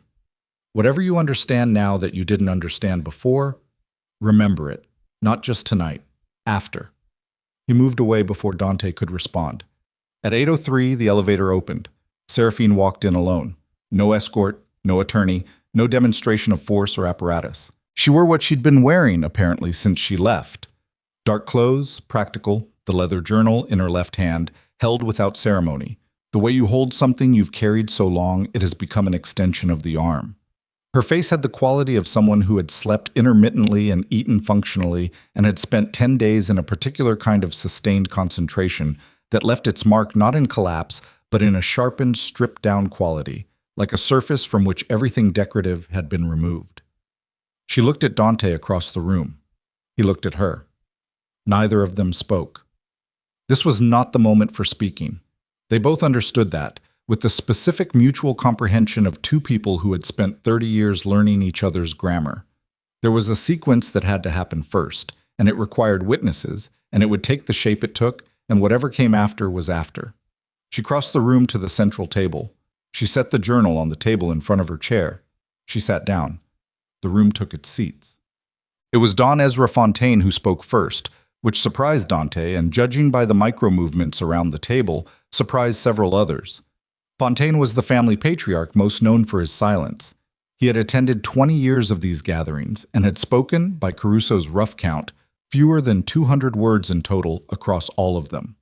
"We are here," Fontaine said, "because 10 days ago something happened that destabilized this alliance in a way that none of us anticipated, and because there is a threat currently in motion against the person who carries the covenant, and because that threat is larger than any single family." He did not look at Dante when he said any of this. He looked at the table, then at Seraphine. "I would like to understand the full nature of what we are facing before we discuss anything else." Seraphine opened the journal. She did not read from it. She placed it open on the table with the particular confidence of a person using an object as a document rather than a prop. "The consortium operating against this alliance is led by a woman named Renata Voss," she said. Her voice was even and carried without being raised, the voice of someone who had rehearsed this not in words but in clarity. "She has been organizing around a single objective for approximately 20 years. The objective is not the Romano Syndicate specifically. It's the covenant itself. The financial architecture, the succession mechanisms, the trust relationships. If those can be transferred to her control, she inherits the structural authority of an alliance it took 4 decades to build without having to build it." Seraphine looked around the table. "She has infiltrated the Romano household. She has compromised the Romano financial network. And in approximately," she checked the time, 7 hours, "if Rena's interruption of the transfer sequence has not held, she will complete an extraction of over 200 million in syndicate assets." "Rena's interruption held," Dante said from his seat. He had taken the chair beside Seraphine, not at the head of the table, beside her, and the positioning had not gone unnoticed. "As of 1 hour ago, the sequence is interrupted, and the funds are in a holding architecture that Voss cannot access." "Then she'll move faster on the other elements," said Nico Marchetti, who had come with his father and was sitting 2 chairs down, his jaw tight and his hands flat on the table with the suppressed energy of a young man at the outer edge of his patience. "If the money is gone, she doesn't wait out the 48 hours. "No," Seraphine said. "She doesn't." The room registered that. "How close is she to moving on the property?" Don Marchetti said, looking at Seraphine directly. Dante noted the directness. Marchetti had asked Seraphine, not him, which was itself a statement about how the old man read the room. She was already moving, Seraphine said. I left the property 4 hours ago. Silence. You left before we could reach you, Dante said. I left because I'd intercepted a signal pattern consistent with pre-assault positioning within 3 kilometers of the property. She looked at him briefly. I know what that looks like. I've been watching for it for 6 days. She looked back at the table. Whatever they sent to the farmhouse arrived to find it empty. They know I'm not there. They know I was warned, which means Voss now understands that her operational security has been compromised from the inside. Seraphine paused. Which brings us to the most urgent problem. The room waited. Celeste Arden, Seraphine said, who is currently in the Romano estate under Dante's containment, but who Voss will recognize as the most likely source of the breach. Her voice did not change in register or texture when she said what came next, which made it hit harder than if she'd leaned into it. Voss will move to eliminate her, within hours, and she'll do it in a way designed to look like the Romano Syndicate cleaning house, which gives her a second frame, not just Seraphine dead at Romano hands, but Romano hands visible, active, and bloody in a way that gives every law enforcement and political interest in the city an excuse to move on the entire alliance simultaneously. The room was very still. Don Victor Volkov, who had been silent with the particular quality of a man listening to everything and committing to nothing, spoke for the first time. You are saying that Celeste Arden's death tonight in Romano custody is the fallback objective? Yes, Seraphine said. Then she needs to be moved, Volkov said. Not a question, a statement of logistics. She's already been moved, Dante said. He had done it an hour ago, on Caruso's recommendation, to a location that had no connection to the Romano estate's infrastructure. He had not announced it. He announced it now, briefly, watching the table absorb the information and recalibrate. She's secured. She knows what she's secured from. There is a second element, Seraphine said. She had been watching the table as Dante spoke, and now she looked back down at the journal. Voss doesn't only have the infiltration through Celeste, she has a second access point that has been operational longer. She turned a page in the journal. The consortium has a resource inside this alliance, not in the Romano operation, in one of the 12 families. She looked up. I've known about this for approximately 8 months. I did not move on it because I was waiting to confirm the full scope of what I was looking at before bringing it to the table. Her gaze moved around the room, calm and direct, touching each face briefly. The resource is not a patriarch. It is a financial officer operating on behalf of one of the families present tonight, who has been providing Voss with intelligence on the Alliance's internal communication patterns for 3 years. The room's stillness took on a different quality.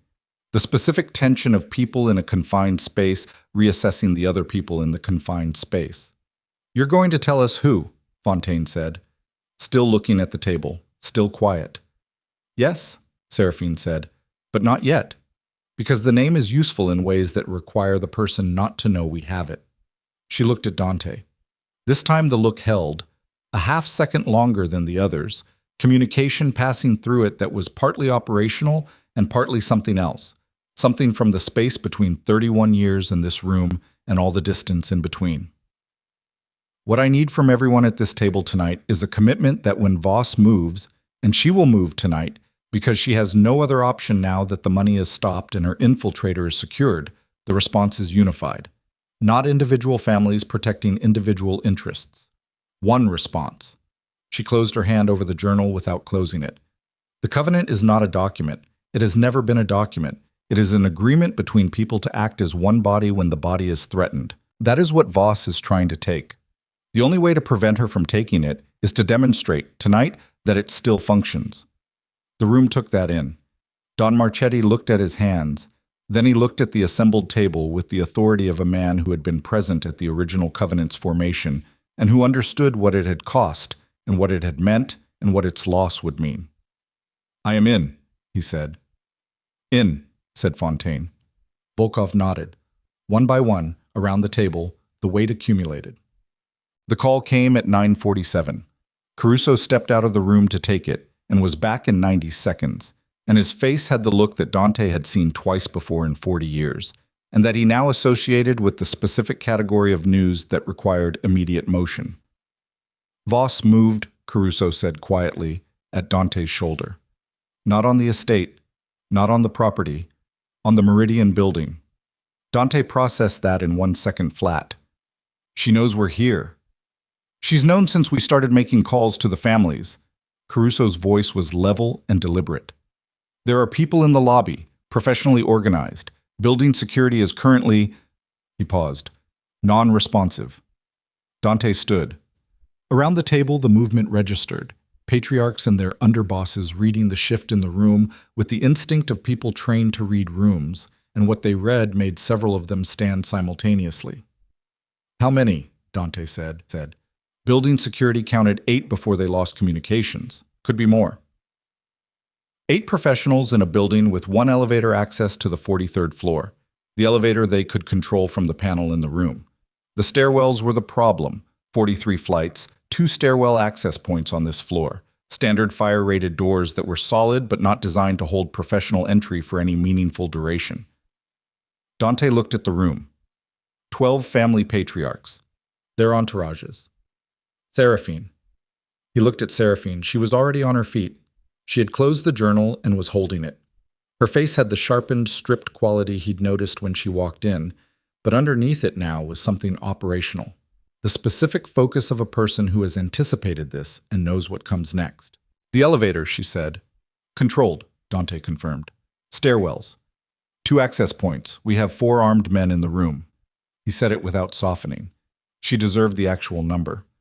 More downstairs, but comms with the lobby are cut, she said. I know. She looked at the floor-to-ceiling windows. 43 stories of city below them, lit and continuous and entirely indifferent. She's not trying to kill everyone in this room, Dante. She can't afford that. Too many families, too much consequence. It collapses everything she's spent 20 years building. Seraphine's voice was quick and precise. She wants one thing from this building tonight. You, Dante said. Me and the journal, she said. If she takes those 2 things and walks out with the families in this room as witnesses to Romano security failing to protect the Covenant's keeper. She didn't finish the sentence. She didn't need to. She doesn't take you, Dante said. His voice had a quality in it that surprised him. Not tactical, not managed, immediate. Raw in a way he hadn't intended and didn't retract. That is not a negotiable outcome. She looked at him. Something crossed her face. Not softness, not yet, but the thing adjacent to it when softness has been held at bay for long enough. Then she looked away. The stairwell on the north side, she said. That's the more direct access from the lower floors. If they're organized, they split, 6 through north, 2 on south to prevent exit. She looked at the room's 4 armed men and then at the assembled underbosses, several of whom were now communicating in low voices with their own people through phones that were, presumably, still functioning. How many guns in this room that aren't mine? The question landed in the assembled families like a stone in water, rings expanding outward, and then, in the specific way of people who had spent their lives in a world where such questions were answered honestly or not at all, the answers came back, murmured, direct, numerical. The total was higher than Dante had estimated. North stairwell, Dante said to his 4 men. Now, you hold that door. He looked at Caruso. South. I'll take south, Caruso said, and his voice was exactly the same as it had been in every conversation they'd ever had, and Dante felt, in the compressed urgency of the moment, a specific and wordless thing for this man who had been constant through everything. Don't do anything that requires me to explain it to your wife, Dante said. My wife would be disappointed if I did, Caruso said, and moved. Dante turned to the table. The elevator is controlled from this panel. He crossed to it, showed the mechanism. Nobody uses it. Nobody lets it move. Whoever's in this building uses the stairs, and my people are on both stairwells. He looked at the faces around him, the oldest and most powerful men in the city's underworld, sitting in a glass room 43 stories up, while professionals moved through the building's lower floors. This is what Voss wants. She wants this room afraid and divided. She wants the families seeing Romano security as insufficient. She has chosen tonight and this location specifically because it puts everyone in a controlled space. He paused. So we give her the opposite. Don Marchetti stood. He was 81 years old and had the unhurried authority of a man who had made his significant decisions decades ago and was now simply executing against them. "My security in the parking structure," he said. "4 men. They have a frequency." He produced a card with a number written on it and gave it to Dante. "Reach them. They come up through the building's maintenance access on the east side, which is not a standard entry point and which Voss's people may not have covered." Dante handed the card to one of his remaining men in the room, who moved immediately. The first sound from the north stairwell came at 10:09, 2 muffled impacts that were not the sound of a door, but of what happened to a door under deliberate force. Then a third. Then Dante's man on the north stairwell radio transmitted 2 words. "They're here." And then the radio went to static. The room absorbed that. Nico Marchetti was on his feet, jaw working, one hand inside his jacket. Don Marchetti put a hand on his arm without looking at him. A single gesture, the practiced restraint of a father who had spent 29 years teaching a lesson that still wasn't fully learned. The young man stilled. The south stairwell held. Caruso's voice came through the radio briefly. Contact on south, 2 men, holding, and then went quiet in the deliberate way of someone conserving radio traffic rather than because of loss of signal. Seraphine moved to the center of the room. It was a small movement, 3 steps from where she'd been standing, but its effect on the room was disproportionate to its size. She stood with the journal in her left hand and looked at the north access door, which was moving now in its frame, its fire-rated integrity being systematically tested by people who did this professionally. Dante moved to stand between her and the door. She touched his arm.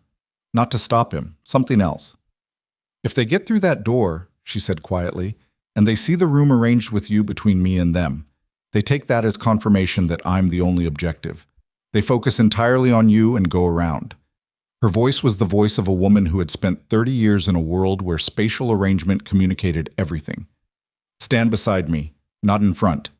He moved beside her. The door came open at 10:14. What came through it was not 8 professionals. It was 2. The others, evidently, having encountered something on the lower floors that had interrupted their ascent, and Dante would learn later that Marchetti's 4 men from the parking structure maintenance access had reached the stairwell at the 8th floor and had done what they'd been hired to do. What came through the door on the 43rd floor were 2 men, professional and organized, and reading the room with the fast, assessing attention of people trained to acquire a target in a crowded space within seconds. They found Seraphine and moved toward her. What they had not fully accounted for was the room's composition, because the specific population of a meeting of 12 crime family patriarchs included, distributed around its edges, a sufficient number of people with sufficient experience with exactly this kind of situation that the 2 men coming through the door had moved approximately 6 steps into the room before they understood that the geometry had closed around them in a way that left them no viable exit. One of them looked at the room, at the arranged, unmoving faces of men who had not survived to their positions by being frightened of armed people in rooms, at Seraphine standing in the center with her hand steady and her face giving them nothing, at Dante beside her. The man lowered his weapon. The second man, reading the first, did the same. Dante's men had them secured in 30 seconds. The room was quiet. The specific high-alert quiet of 40-odd people who have been operating on adrenaline and are now in the seconds immediately after a threat has resolved, when the body has not yet received the message that it can begin reducing its output. Seraphine turned to Dante. "They're going to talk," she said, looking at the 2 men now against the wall. "And when they do, we're going to get the name of whoever in this alliance has been feeding Voss her intelligence." A pause. "And then we're going to have about 2 hours before Voss understands that her operational access is completely burned and makes the decision about whether to run or to escalate." "She escalates," Dante said. He knew it the way he knew things about people he'd studied across decades. "She spent 20 years on this. She doesn't run." "No," Seraphine said. "She doesn't." She looked at the journal in her hand. "Which means we need to be somewhere she comes to, instead of somewhere she chooses." She looked up at him. "There is a place. One location that holds significance to the original covenant, where the founding families made the first agreement 4 decades ago. If Voss is who she says she is and knows what she knows, she'll understand the significance of it." Seraphine met his eyes fully. We set the ground ourselves, Dante. We choose where the last part of this happens. He held her gaze. The room held its breath. Where? He said. The old Castillo warehouse, she said. South Quarter. Your grandfather signed the original covenant there in 1981. Voss knows this. It's in historical records she's had access to for years. If we move there, with the journal, with the families in attendance, she paused. She'll come. Because to her, taking the covenant in the place it was born is not just an objective. It's the whole point. Dante looked at Don Marchetti, who had been listening with the stillness of a man hearing something he already knew. The old man nodded. Once. The specific nod of a person authorizing something that cannot be taken back. Dante looked at the city through the floor-to-ceiling glass, 43 stories below, continuous and indifferent, moving in its patterns regardless of what was decided in rooms above it. Then he looked at Seraphine. Let's go, he said. They moved out of the Meridian building at 10:31 through the maintenance access Marchetti's men had used to come in, which was the only exit that Dante was confident had not been observed. 12 families, their security, Seraphine with her journal, Dante with Caruso at his left shoulder, and the knowledge, held with the particular quality of a man carrying something heavy in the dark, that what was waiting at the South Quarter warehouse was the end of something, and that its shape depended on decisions that were still unmade. The two men they'd secured were talking. Caruso had begun the conversation in the elevator and had continued it with the brief, specific efficiency of a man who understood that time was the resource most in danger of running out. By the time they reached the ground floor, he had a name. He pulled Dante aside 2 steps from the maintenance exit door, with the noise of movement and reorganization around them and a half-second window that was exactly enough for what he needed to say. The financial officer feeding Voss, Caruso said. His voice was barely above the ambient noise. It's Brennan, the Fontaine family's senior accounts manager. 3 years, consistent access, weekly reports on Alliance communication patterns. Dante processed that. Fontaine doesn't know. From everything I can determine, no. Caruso paused. Fontaine trusted him completely. That's precisely why he was chosen. Dante looked across the room at Don Ezra Fontaine, who was moving with the rest of the group toward the exit, his face composed in its permanent measured stillness. A man who had just been informed that the person he trusted most completely had been selling the Alliance's interior architecture to its greatest enemy for 3 years. I didn't know yet. After, Dante said. Tell him after. Caruso nodded. They went through the exit door and into the city's maintenance arteries, the loading corridors and service passages and underground connective tissue that ran beneath the visible city, and moved toward the South Quarter, toward a warehouse where 40 years ago a group of men had built something they believed would survive them, toward a final confrontation with a woman who had spent 2 decades learning everything about that something and was now, somewhere in the city's night, moving toward the same destination from a different direction. And in the half-dark of the service corridor, with 40-odd people moving around them and the weight of everything unresolved still sitting between them, Seraphine reached into the pocket of her jacket and produced something small and let it rest in her open palm without offering it and without taking it back. The obsidian signet. Dante looked at it. He had not seen it since he placed it around Celeste's neck at the gala, and its being here now, in Seraphine's palm rather than around her throat, told him something he needed to hear without a word being said. She had recovered it. She was carrying it. She had not put it back on. She was waiting. He looked at her face in the corridor's half-light. She looked back at him without expression, not coldly, without excess, the same as it always was, the same as it had been for 31 years, the face of a woman who had learned to carry enormous weight without letting it bend her posture, and who was now, in the middle of the worst and most consequential night of their shared life, offering him a choice that she would not offer twice. He reached out. His hand closed over the signet and over her hand beneath it, and he held both for a moment without moving, not placing it, not yet, not here in a service corridor with the night's business still unfinished, but holding it, which was its own statement, its own acknowledgement of the 31 years and what they contained and what he had nearly thrown away and what he was, imperfectly and without the words for it, trying to say. Her fingers closed briefly around his. Then she withdrew her hand, leaving the signet in his. They walked on. The South Quarter warehouse waited 2 kilometers ahead, and Renata Voss was somewhere in the city's dark, and the last confrontation of a 20-year war was approximately 1 hour from beginning, and everything that came after would depend on what happened inside those walls. But in the corridor, in the half-dark, something that had been broken for 10 days had made its first tentative move toward whatever it was going to become. And Dante Romano walked through the city's underbelly holding, in his closed fist, the weight of what he now understood he had always been carrying, even when he believed he was the one doing the carrying. The realization arriving not as relief, but as the specific, humbling clarity of a man learning, late, the true dimensions of what he had been given. The South Quarter warehouse had not been used for anything legitimate since the mid-90s, when the Romano Syndicate's expansion into the northern docks had made its location strategically inconvenient and its size insufficient for modern logistics. What remained was the skeleton of its former purpose: loading bays with rusted tracks, ceiling beams that had once held block and tackle rigs for cargo movement, concrete floors stained by 40 years of oil and weather, and the particular residue of a building that had served many functions and remembered all of them. The windows along the upper walls were intact but filmed with accumulated grime that filtered the city's ambient light into something dim and diffuse, and the effect, when 60-odd people moved through the building's main floor at 11 in the evening with minimal additional lighting, was of a space that existed at the edge of visibility, shapes and faces emerging from the near dark and receding back into it. Seraphine walked the floor once before anyone else was positioned.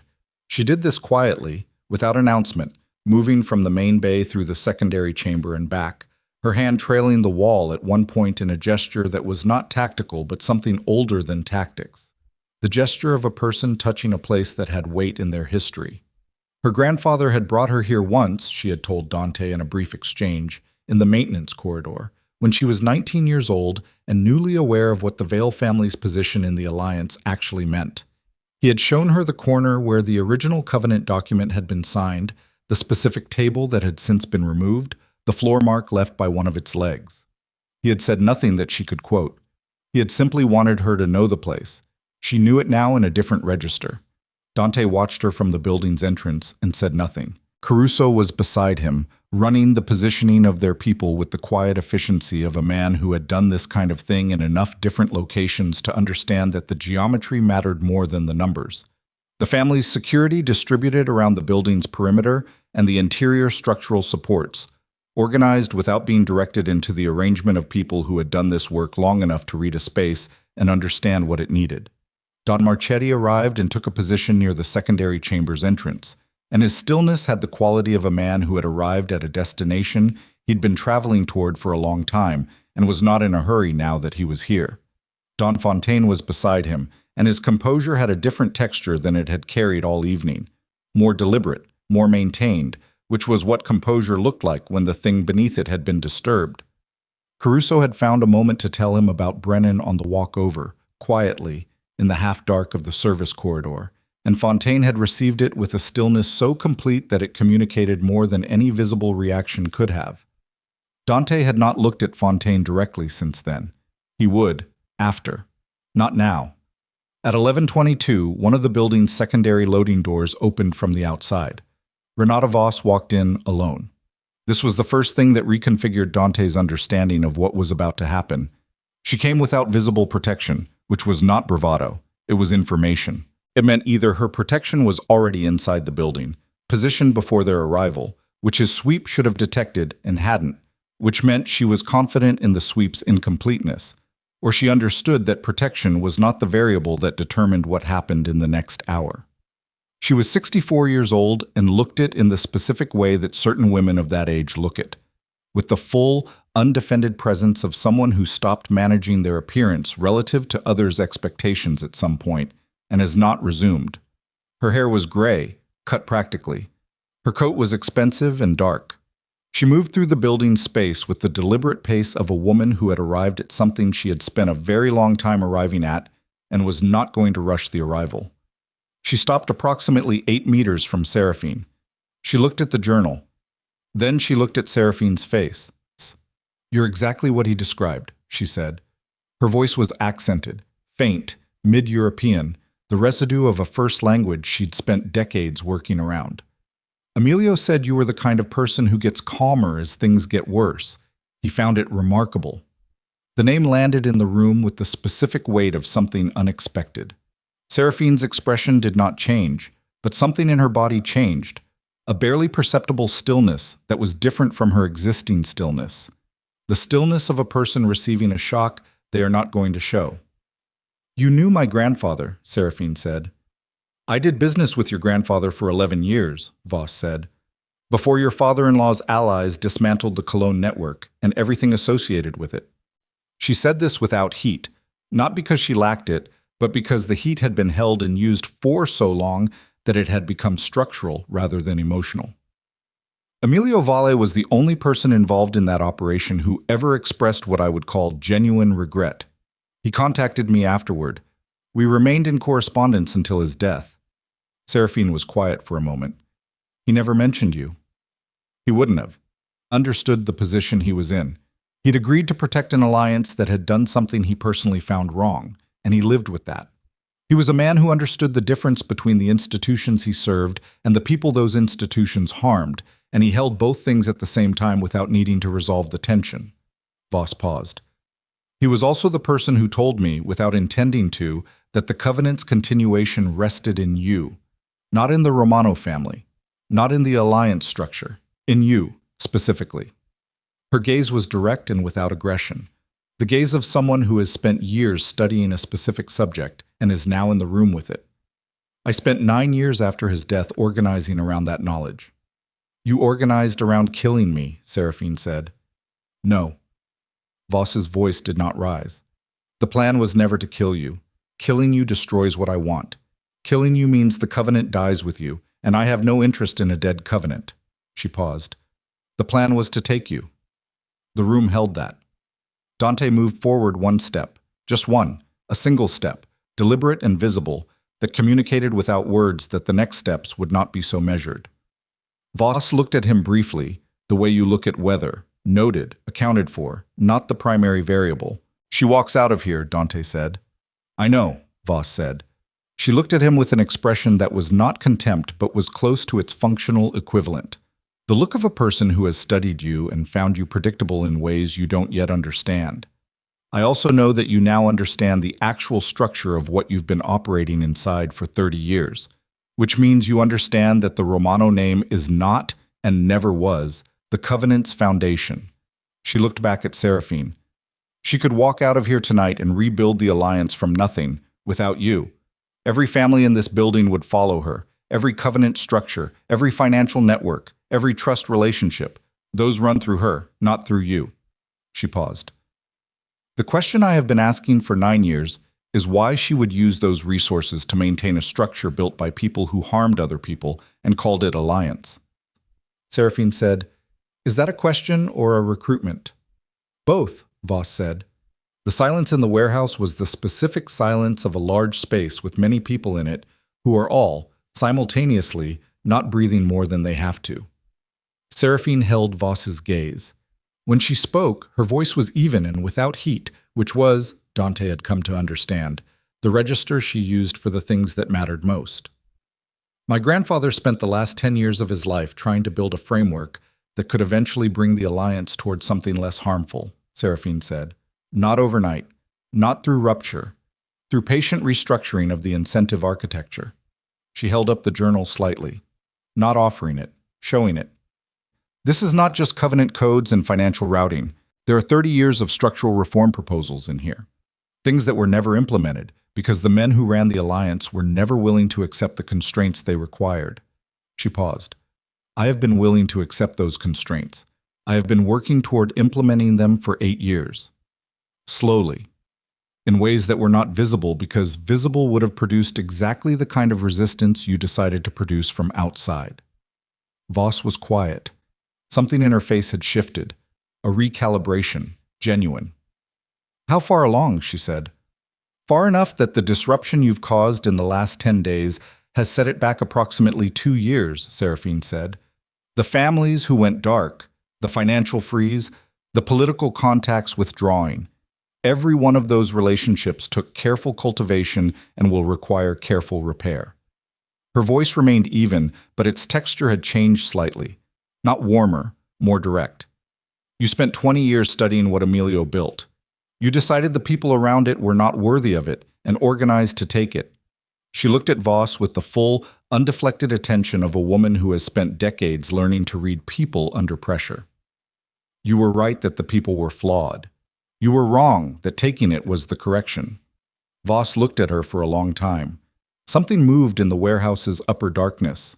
A shift of air, the building's thermal currents adjusting. In that movement, Dante became aware of what he had half-registered since Voss entered alone.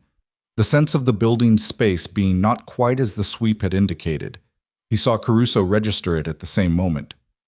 "There are two people in the ceiling infrastructure," Caruso said quietly at Dante's shoulder. "Positioned since before we arrived.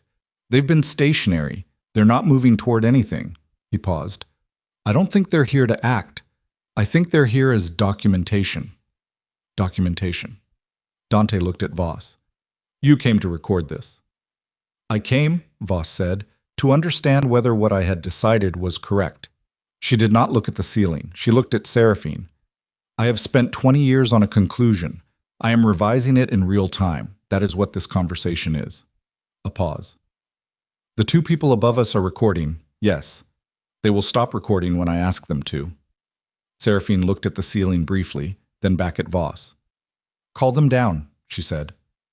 Voss considered that for a moment. Then she said, without raising her voice, "Come down." Movement in the ceiling infrastructure. The specific sound of people who have been stationary for a long time carefully navigating structure. Two figures descended from a maintenance ladder in the warehouse's far corner. A man and a woman, both young, both carrying equipment that was being shut down as they moved. They came to stand behind Voss without expression. "The recordings," Seraphine said. Voss looked at her. Then she looked at the young woman with the equipment and gave a small nod.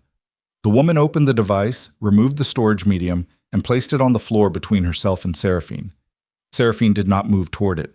She looked at it, then at Voss. "What would you have done with it?" Seraphine said. "Distributed it to the families," Voss said. A record of the Covenant's keeper discussing the Alliance's structural failures, in a location she attended voluntarily, without Romano protection. The narrative would have been that she was negotiating her own exit. She said this without apparent shame, flatly, the way you state a thing that is now past. It would have accelerated the vacuum I needed. "But you called them down," Don Marchetti said. He had moved from the secondary chamber entrance at some point in the last minutes, and was now standing at the room's edge, close enough to hear clearly. He looked at Voss with the attention of a man evaluating something with a long history of study behind it. "Why?" Voss looked at the old man. There was, in the way she looked at him, something that was not respect exactly, but was in its vicinity. The look of one person recognizing another who has earned the right to ask a direct question. "Because she said something I had decided was not true," Voss said, "and it may have been true." The warehouse was quiet. "The reform proposals in the journal," Marchetti said. He looked at Seraphine. "Are they what you say they are?" "Sit down with me for 4 hours tomorrow," Seraphine said, "and I'll show you every page." She looked at the assembled room, the families distributed around the space, the weight of the evening, the journey from the Meridian building to this floor. "I'll sit with all of you. Any family that wants to see what Emilio built in the second half of that journal, I will show you, not as a negotiation, as a disclosure." She paused. "Because that's what he intended. He intended it to go to the table eventually. He was waiting for a moment when enough had changed that it wouldn't be rejected before it was heard." She looked at the journal in her hand. "I have been waiting for the same moment. I don't know if this is it, but it is what we have." Don Victor Volkov, from his position against a structural support beam. "And Voss?" Seraphine looked at Voss. Voss looked back. 20 years, Seraphine said, not cruelly, with the weight of accurate accounting. The consortium she built, the operation she ran, 2 attempts tonight that could have killed people in this room.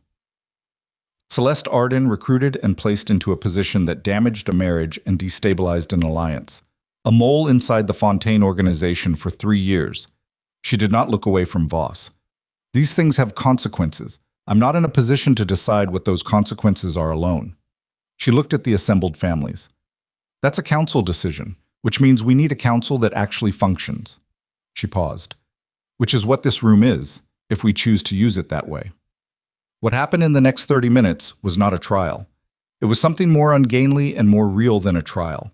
The assembled families, in a space that smelled of old concrete and rust, working through the specific human difficulty of determining what to do with a person who had caused genuine harm, but whose grievance had genuine roots, and who had, in the final moment, pulled back from the worst of what she'd planned. It was argued over in low voices and direct exchanges, and it had the texture of something imperfect being assembled by people who were also imperfect, and it did not produce a clean answer. What it produced was a structure. Voss would surrender the full documentation of the consortium, its members, its financial architecture, its operational history across 20 years, to the Alliance Council. The two members of the consortium who had entered the Meridian building tonight would face the family's judgment. Voss herself would remain, for a period to be determined by the Council, in a state of monitored accountability that was not imprisonment and was not freedom, and was the specific, unsatisfying, practical middle ground that real situations required. She accepted these terms with the same flat directness she'd brought to everything else. Not gratefully, not with performance. The way a person accepts a thing they recognize as proportionate. It was past 2 in the morning when the warehouse began to empty. The families went in sequence, the same careful choreography of departure as arrival, the security details wrapping around their principals, the unmarked cars appearing at the loading bays. Don Marchetti was the last patriarch to leave, and he stopped beside Dante on his way to the exit. "Tomorrow," the old man said, after she shows us the journal. He looked at Dante with those 81 years of reading. "You understand that what gets rebuilt here is not the same thing that stood before." "I know," Dante said. "Good." A pause. "Your grandfather would have made the same mistake you made. He was that kind of man." He said this without comfort and without cruelty. "Your father would have made a different mistake. You chose the one that could be survived." He looked at Dante for one more moment with something that was as close to warmth as the old man appeared able to get, and then he walked out. Caruso came to stand beside Dante in the emptying warehouse. His jacket was torn at the left shoulder, a detail Dante had not registered until now, a remnant of the south stairwell that Caruso had not mentioned and would, characteristically, not mention. "Brennan," Dante said. "Fontaine is handling it," Caruso said. "He asked that we not involve ourselves. That's his right." A pause. "He looked," Caruso searched for the word, "diminished, when I told him, as if something structural in him had given way." He paused. "He'll rebuild. He's that kind of man." "What about Celeste?" Dante said. "Secured, cooperative. Her full deposition on the consortium structure is going to be more valuable than almost anything else we have." Caruso was quiet for a moment. She asked, through the person watching her, whether Seraphine was safe. Dante absorbed that. "What did you tell her?" "I told her yes." A pause. "She didn't say anything else." They stood in the warehouse's thinning population, and Dante looked at the corner where Seraphine was. She was standing alone near the secondary chamber entrance, the journal in her hands, looking at the floor where her grandfather had stood 40 years ago. Her shoulders were not exactly slumped. She didn't slump, that wasn't in her, had never been in her.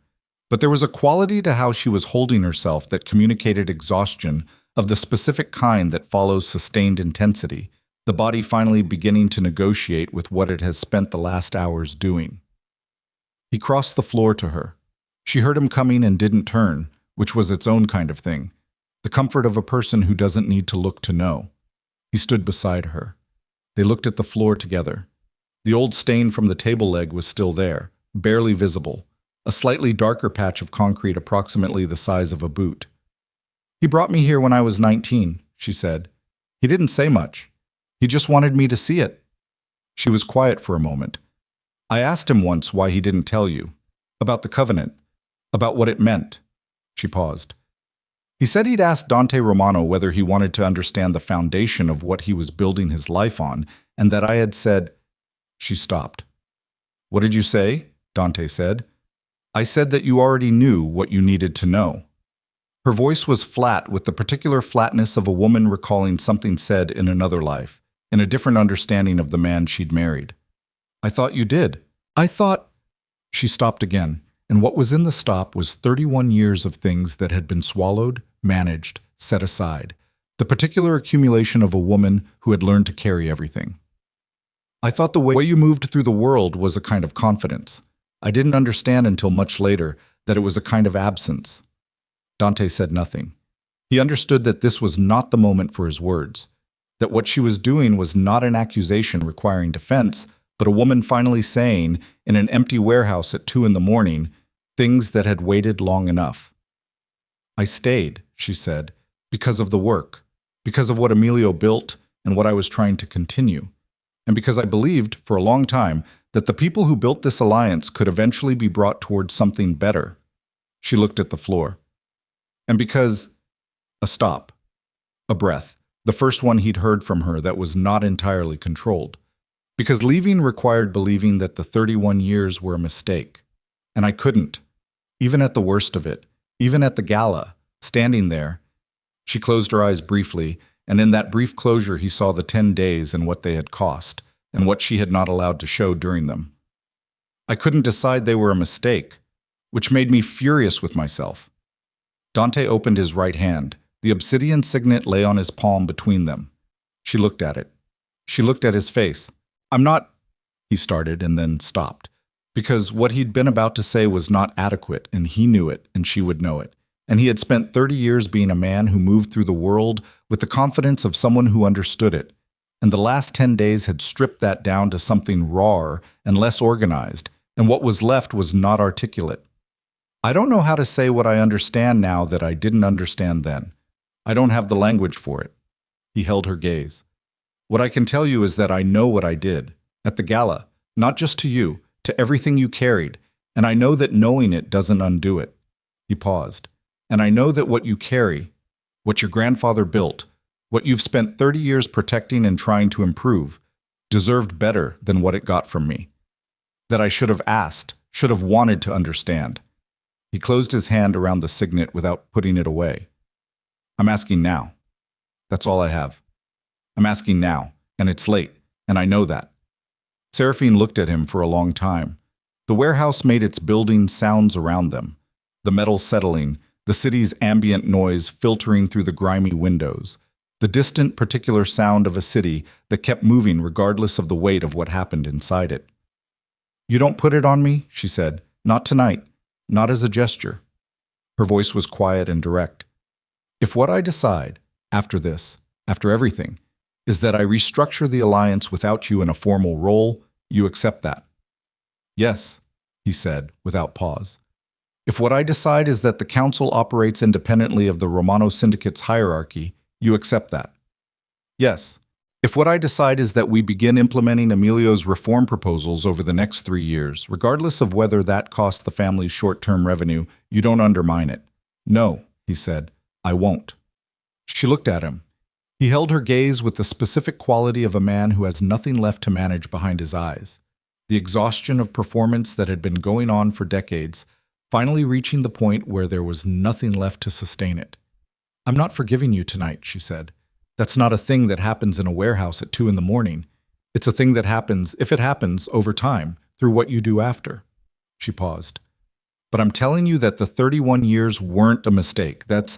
She stopped, and for the first time in the entire 10 days, in the entire evening, across everything, something moved in her face that was not composed or controlled or weaponized by necessity.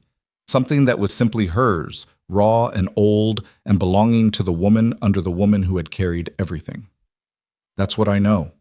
He closed his eyes briefly, opened them. What do you need right now? He said. Tonight, practically. She almost smiled, not quite, but the thing adjacent to it. Sleep, she said. Somewhere safe. And tomorrow, 4 hours with the journal and every patriarch who showed up tonight. Done, he said. All of it. She looked at his closed hand where the signet was. Keep it, she said, for now.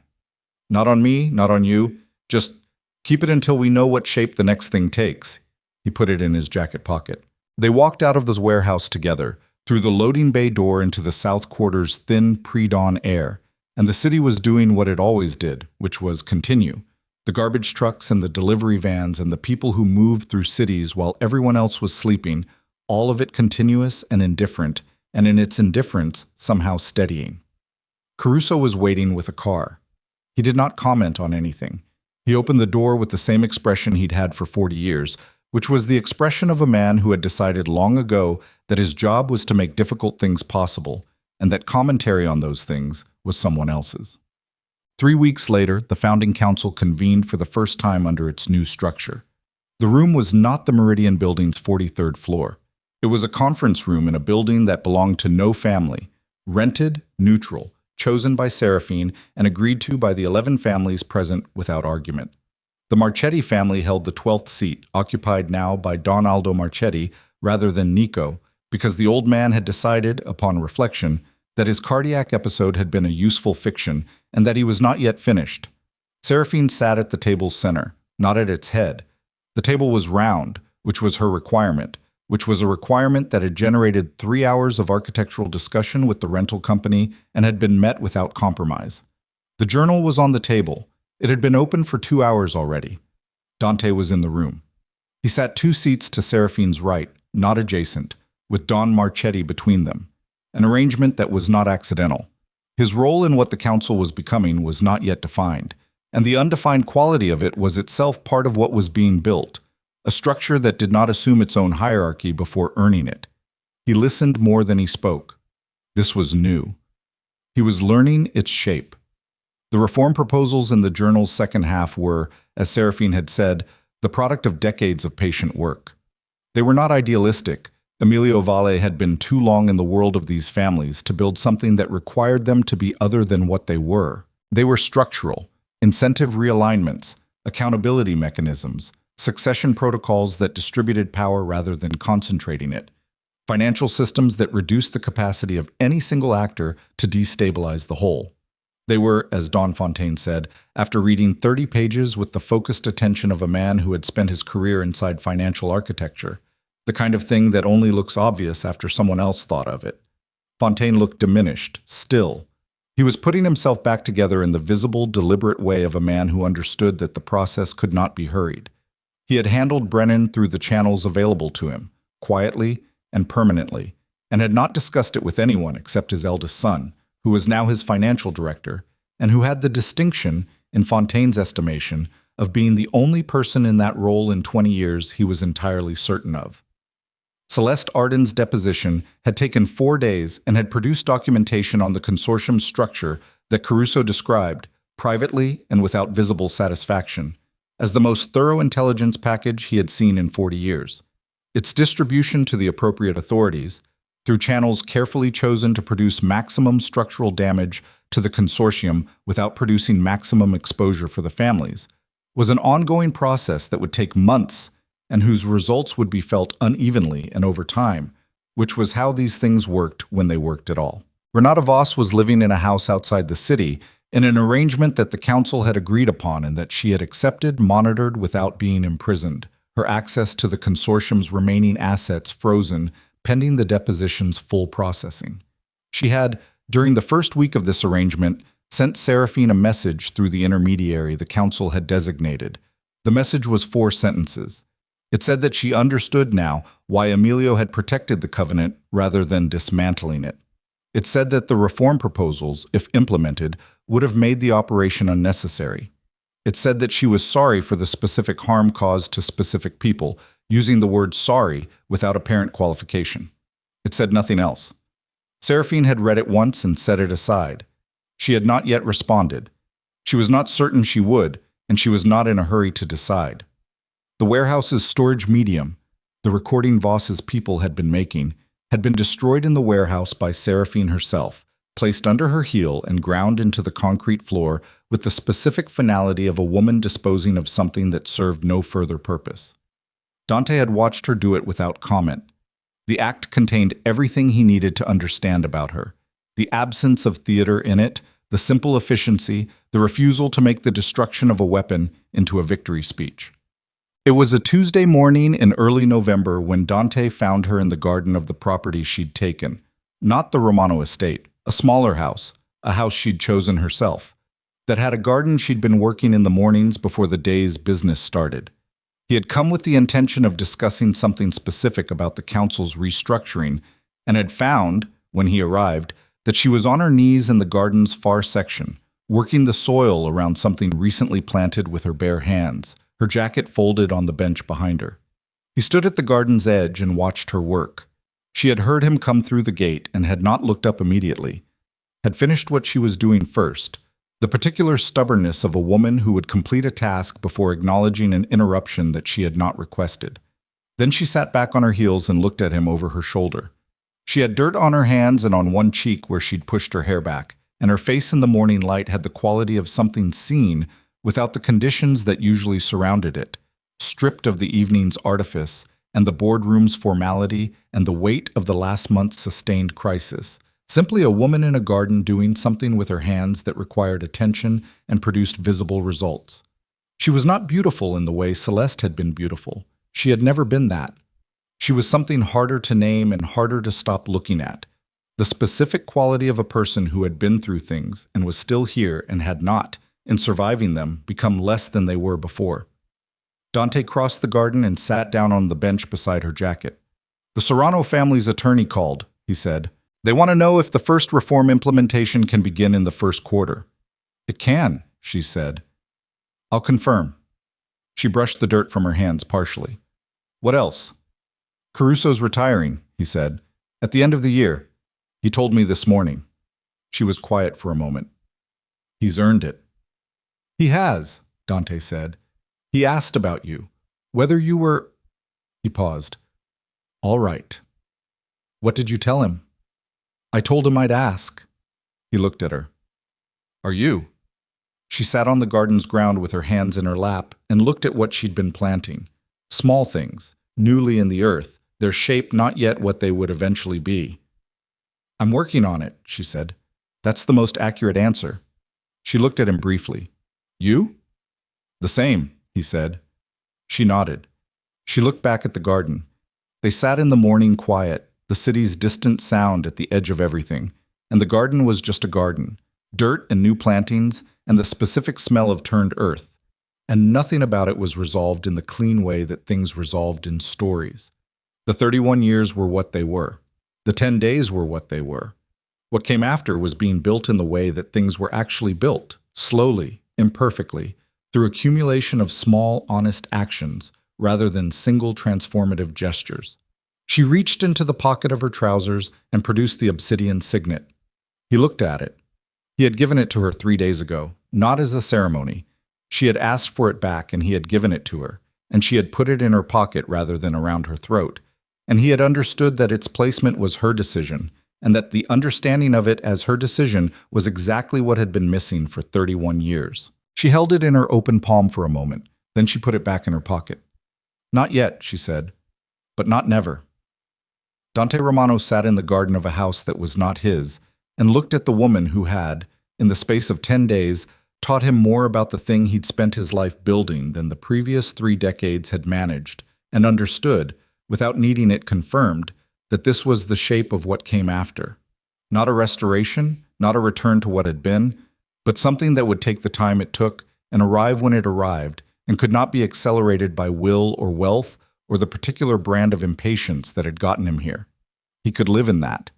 For the first time, he thought he actually could. The garden was quiet.